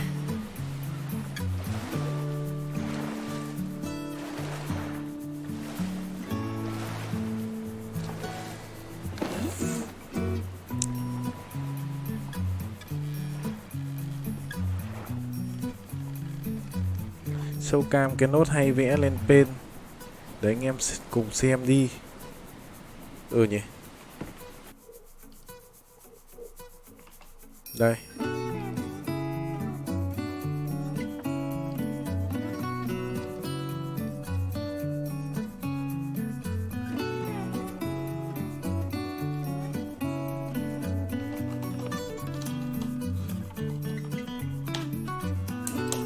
Đây nha.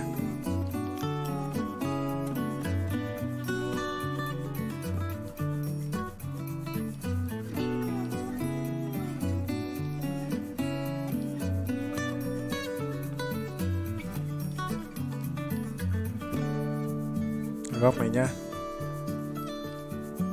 Đúng chưa? Thì bây giờ là cái đảo của mình. Đầu tiên là nó sẽ ở dưới này.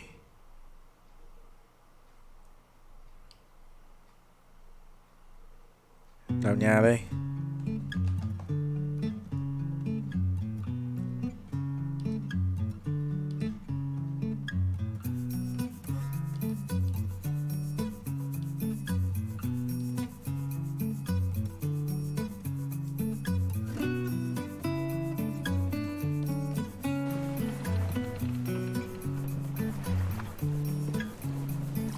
Chụp mẹ màn hình luôn cho nhanh.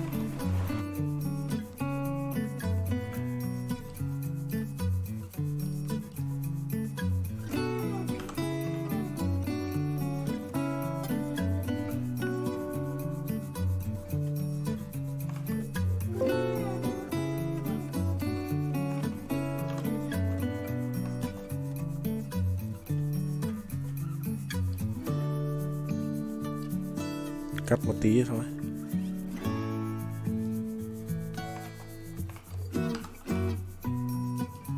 Đây, cái đảo ở đây. Ok chưa?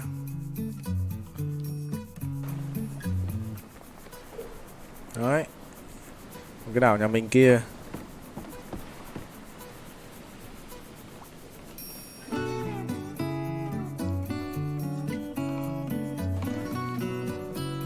Đây, cái đảo nhà mình đây. Đúng chưa?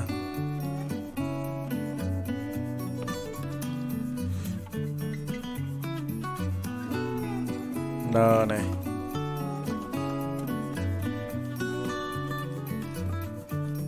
Đấy, S này.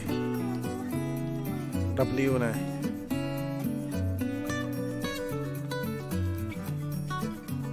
E này, E hướng đông này. Ớt. Được chưa? Đó.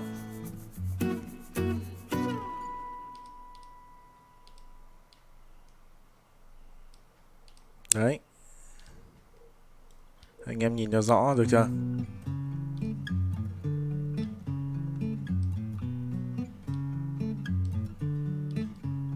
Đấy, như này anh em nhìn cho rõ. Sẽ không bị che lắm. Đảo nhà dấu X đổ đảo khác, đánh số thứ tự là được.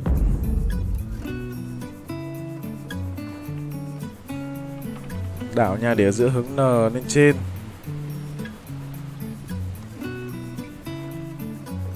Kia, nhà mình đây.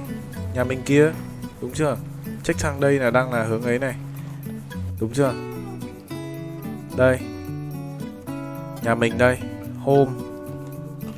Home nhá. Nhà mình đây. Check sang đây. Đi sang bên này sẽ có một cái đảo nữa. Bây giờ mình sẽ đi từ bên này sang.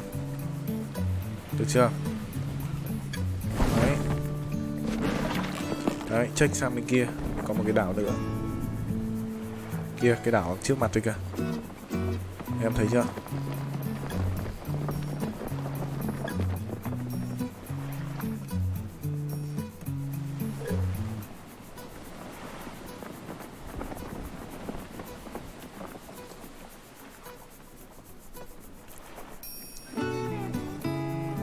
Kênh chơi game mà học thì không.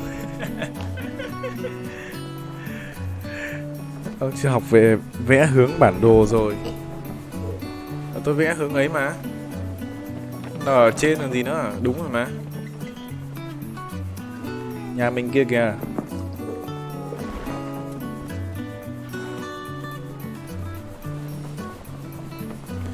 Tao tự làm map đấy. Làm gì tao. Mẹ đéo làm map cho tao, mẹ tao tự làm. Làm gì nhau.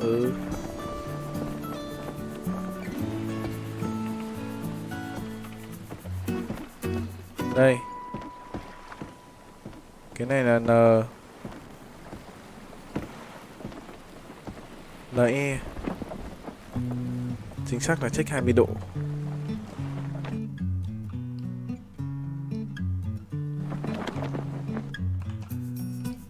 Hướng N.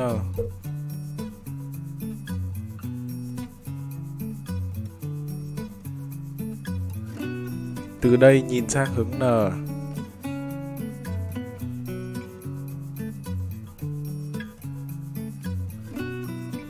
Check 20 độ. Là như này đúng không?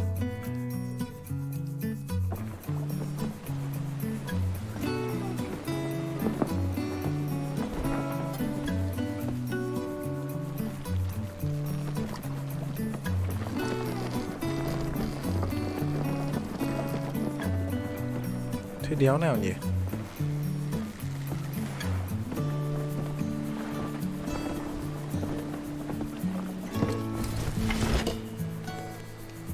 Chơi game xong là học về địa lý khối. Vẽ hình tròn trung tâm ở giữa, từ đó phân ra các hướng rồi ghép các đảo xung quanh vào, check bao nhiêu độ ghi rõ.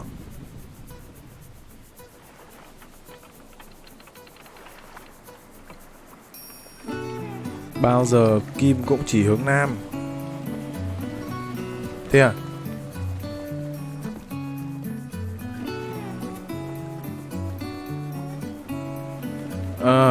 Rồi hiểu ý rồi.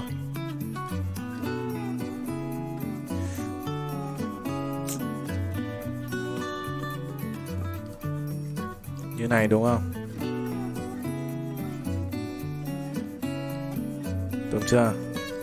Đó.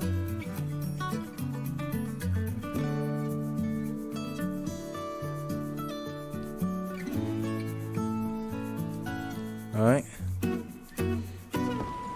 Bây giờ kim chỉ hướng nam, nhà mình kia. Cái gì nó cứ tùng phát thế nhỉ? Hướng nam check.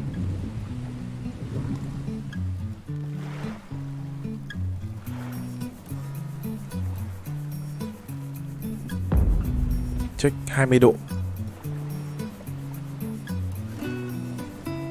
Check 20, sao có cái gì nó cứ tùng ấy nhỉ? Check 20 độ này, check 20 độ là nhà mình này. Nhà mình đây. Đây nhà mình đây. Hướng nam check 20 độ này.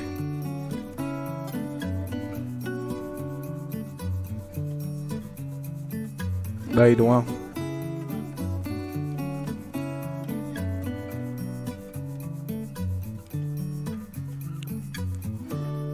Đấy. Còn cái kia từ hướng nam, cái gì nó cứ tùng phát thế nhỉ?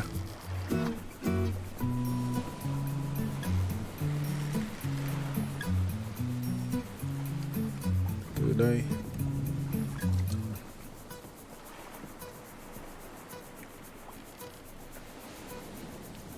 check ra hướng W. Cái đảo này check hướng W.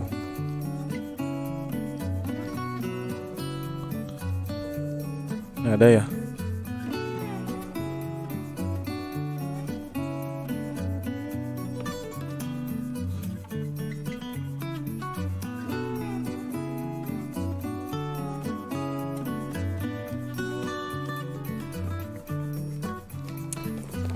Vẽ các nan quạt ra chỉ đông tây nam bắc. Mình chỉ cần ấy thôi. Tương đối thôi.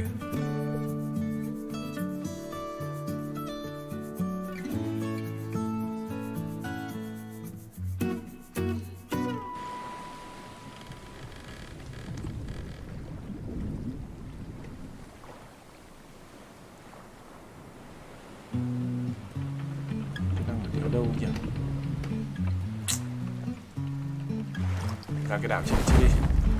Cái đéo nó cứ tùng ấy nhỉ? Cá mập lớp à? Phải đứng chỗ cố định mà vẽ chứ giữa biển sao mà vẽ. Đây là tôi sẽ Vào trong cái đảo này. tôi đi vào cái đảo này.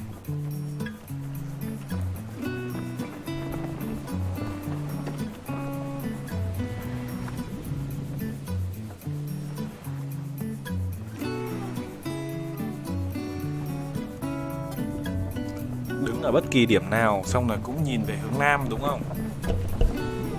Đúng chưa? Có phải không?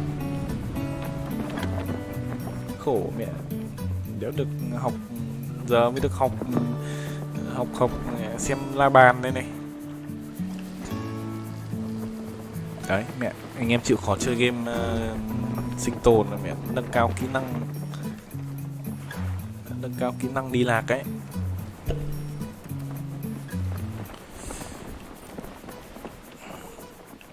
Rồi. Cứ đứng ở các đảo xong rồi mình chỉ về hướng nam, đúng chưa? Có phải không?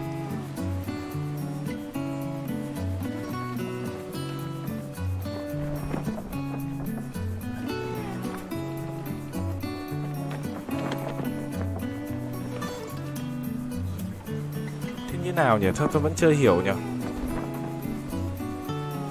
Đây, cái đảo này rồi đây.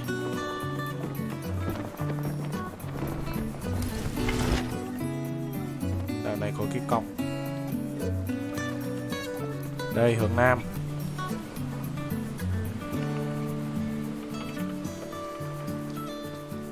Cái đảo này là hướng nam này.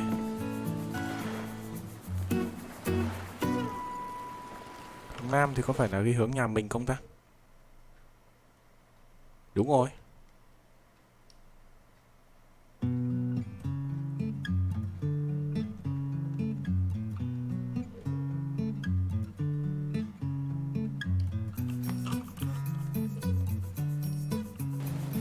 Đây, tôi chụp lại cái hình này đã.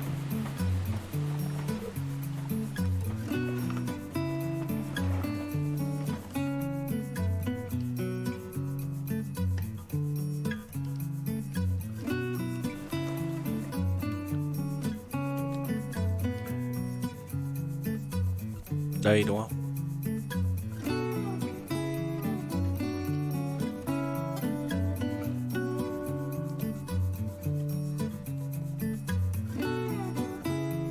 Đấy, hướng nam. Nhìn về nhà là hướng nam. Ông đặt nhà là trung tâm như mặt trời và các tiểu hành tinh. Để đảo nhà vào giữa vòng tròn. Nhưng mà nhà mình như kiểu nó ở góc ấy.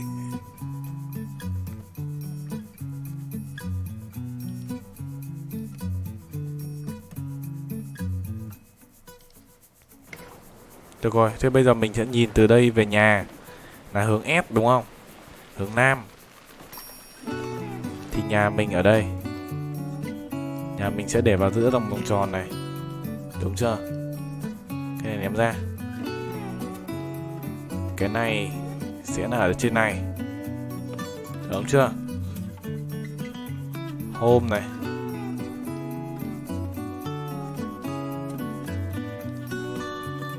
Home.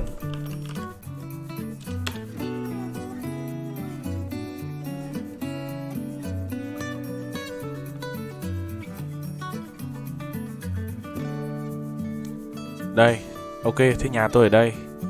Đi về hướng N. Đấy, sẽ là cái đảo này. Đúng chưa?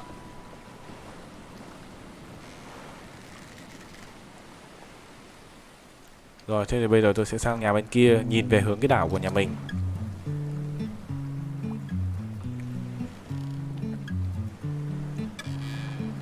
Hay là bây giờ lại phải vòng về nhà xong rồi đi sang đấy?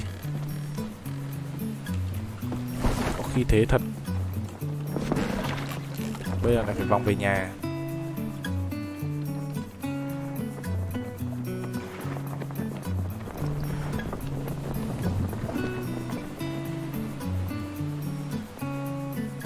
Đấy.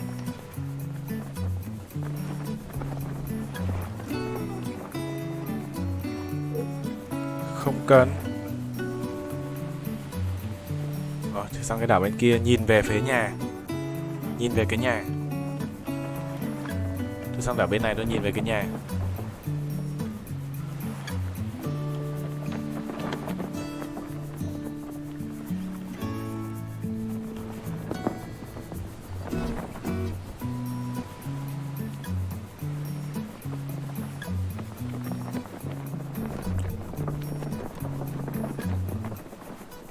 Làm thì cho chắc, nhưng mà như thế thì hơi lâu. Được rồi, tôi đi về đây xong tôi nhìn về cái nhà.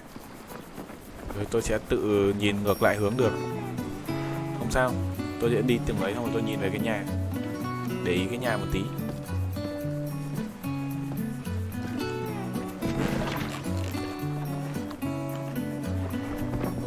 Cái nhà kia.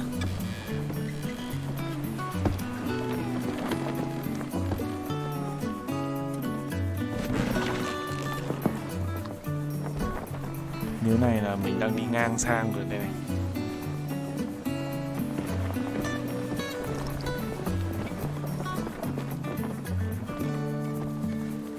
Đấy, nhìn sơ sơ như thế này là cũng đã hiểu được rồi đây này. Cái nhà mình kia. Cái đảo mà vừa nãy mình chụp ở bên này. Tức là cái đảo có con thuyền này. Nó sẽ nằm ở đây.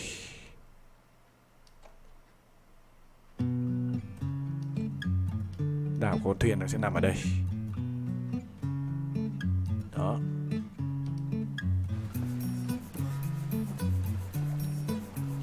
Có thể là dịch xuống một tí. Như kiểu này, nó sẽ check như kiểu này.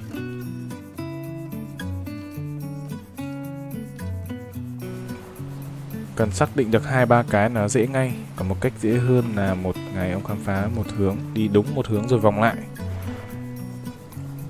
Cái đảo này, tôi ra cái đảo này đã. Ra hẳn cái đảo này cho nó chính xác.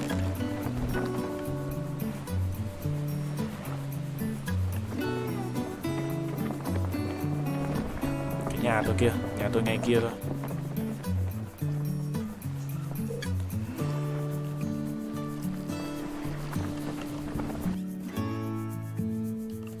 Cái này là cái nào quên mẹ mất rồi. À cái này là cái kia. Cái mình vừa chụp xong, mình ở bên kia.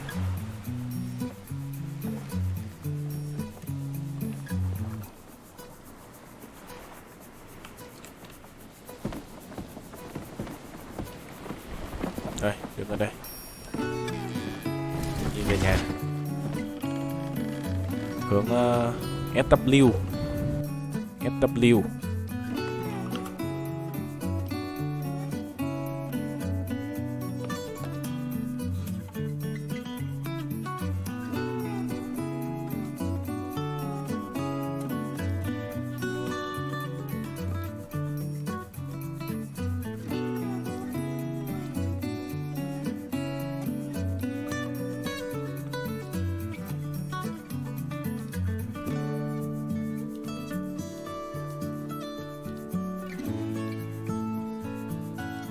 SW thì sẽ có một cái đảo này.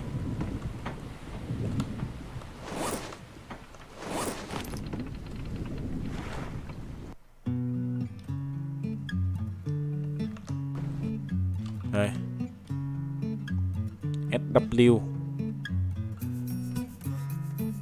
SW thì ngược lại sẽ là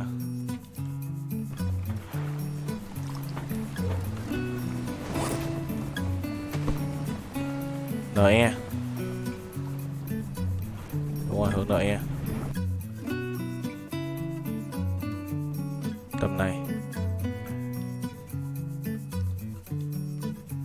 Đấy. Ở tầm này. Đúng chưa? Rồi. Ông đặt hẳn các đảo hướng xích đạo đi cho dễ. Nhìn sau này đảo xa hơn thì vẽ thêm xích đạo nữa.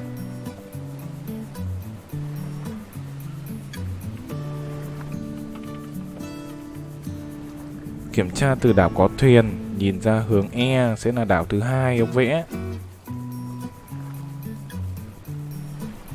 Kiểm tra thì từ đảo thuyền nhìn ra hướng E.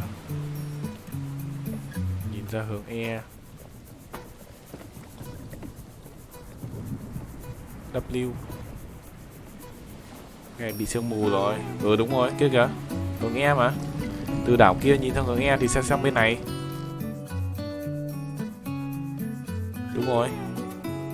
Thế thì cái này lại lệch xuống một tí.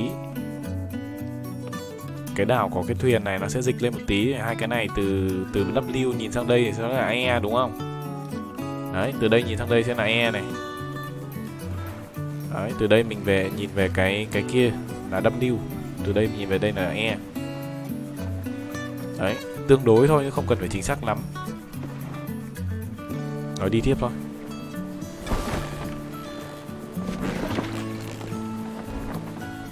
À thế bên kia còn một đảo nữa.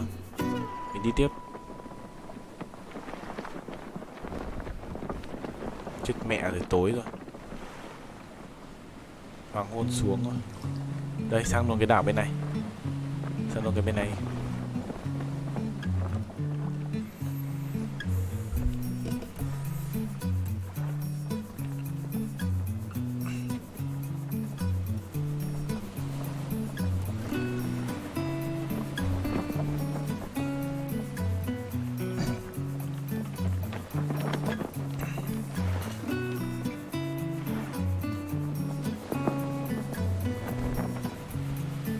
cứ sắc xịn sơ sơ như vậy là ngon. Chuyên ngành sâu quá thôi mình cứ gọi là mẹ nghiệp dư một tí thôi, chứ còn chuyên nghiệp quá thì thành nhà địa lý học mẹ luôn.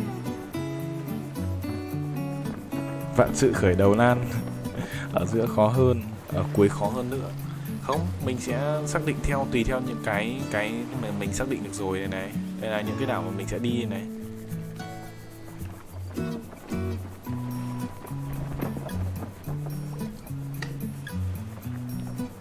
Mình sẽ nhìn theo những cái đảo mà xung quanh đó nữa. Cái đảo kia là cái đảo nhà này. À, đảo này nằm vào đảo mình đi rồi. Đảo chụp rồi. Kia, đi thẳng. Thẳng lên. Thẳng ra cái đảo xa kìa. Bên này trước, check sang. Cái đảo này mình vừa chụp rồi.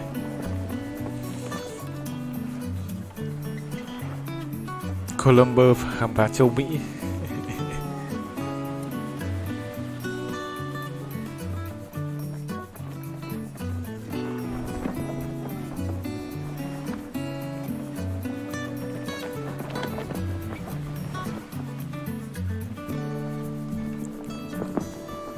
Streamer.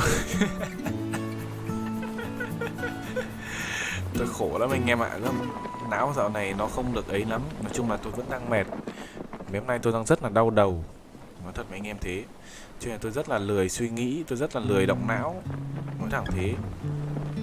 Cho nên là tôi phải lôi cái này ra để tôi vẽ cho nó đỡ bớt đi phần nào. Tôi phải suy nghĩ nhiều. Đằng kia có cái thuyền gì nháy kia cả.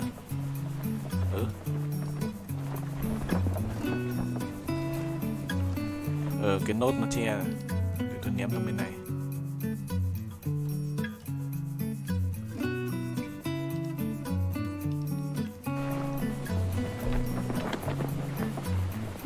Game sinh tồn là sao thấy game du lịch. Có cái game du lịch nào mà mẹ phải đi xác định hướng đảo vẽ map như thế này không? Đậu xanh. Đau đầu mai chích ghẻ. Có ghẻ đéo đâu mà chích. Khổ thân tôi không.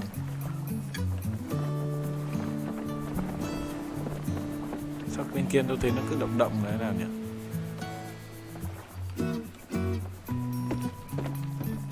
Gì đây? NE đúng không?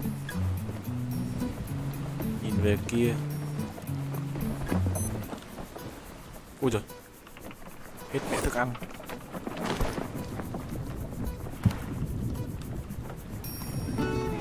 Nhanh chết đói mẹ rồi. Khổ mẹ cứ mải vẽ rồi.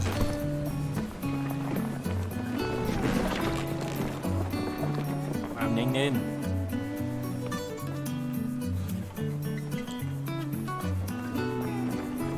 Không tỉnh táo để lái thuyền. Lại quảng cáo rồi mẹ. Lại quảng cáo rồi.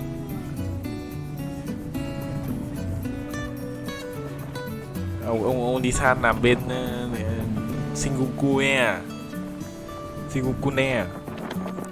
Thoải mái lái thuyền.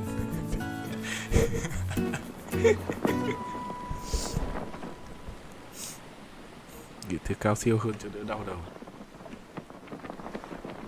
Hình như là cái đảo này là đảo điều quyền.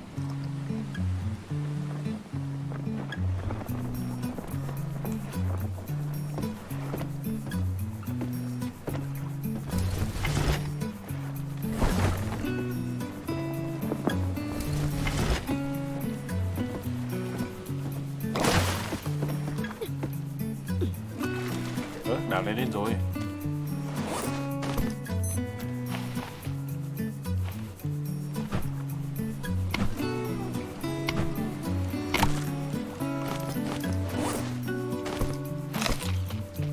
Đảo này đi rồi.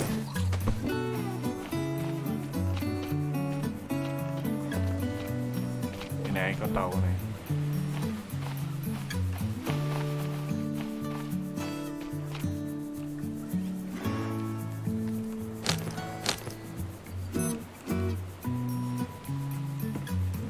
Cua nhá.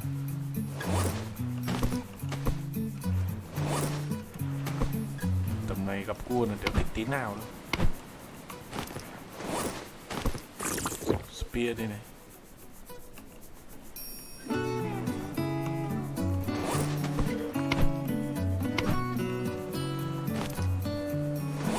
Đây là cái vẽ bản đồ nhà triết lý học, nhà địa lý học, giả lập nhà địa lý học.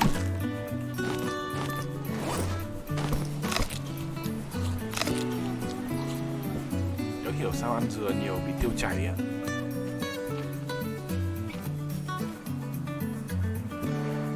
Tìm bãi não vậy đây.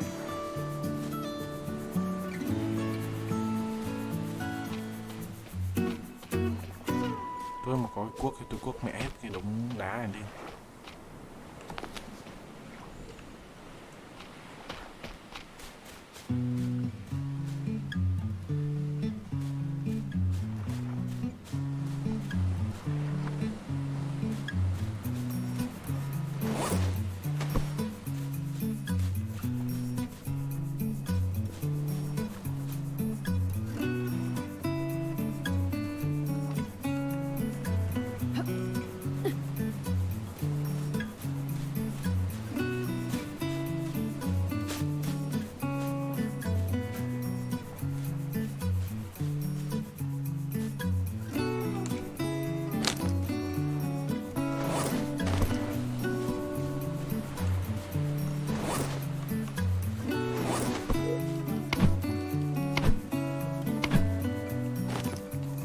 Thế anh em ấy ngủ đi, ngủ sớm đi. Tít rồi.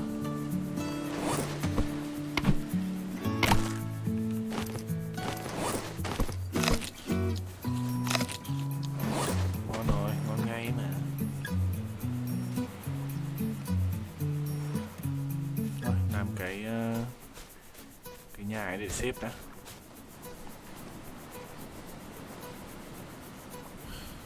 Xeo từ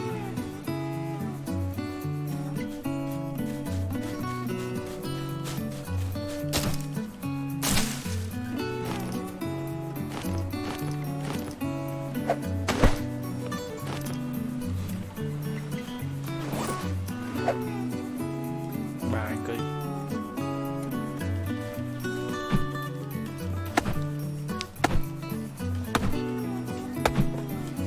Ông ăn dừa luôn, ăn luôn vỏ mà không bị tiêu chảy sao được? Tại thằng này tại cái con này nó không biết gỡ vỏ đấy chứ.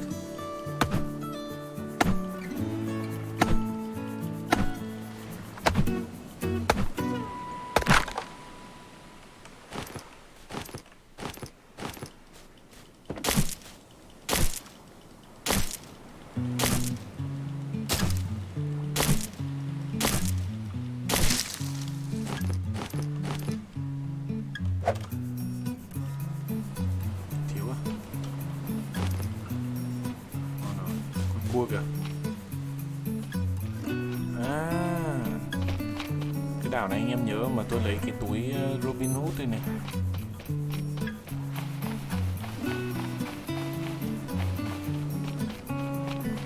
Tôi chạy một vòng em luôn.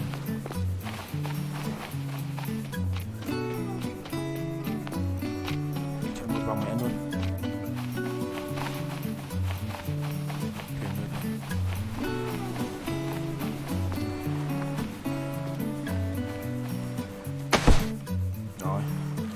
Cua kìa, thành ra mình chạy mẹ một vòng luôn.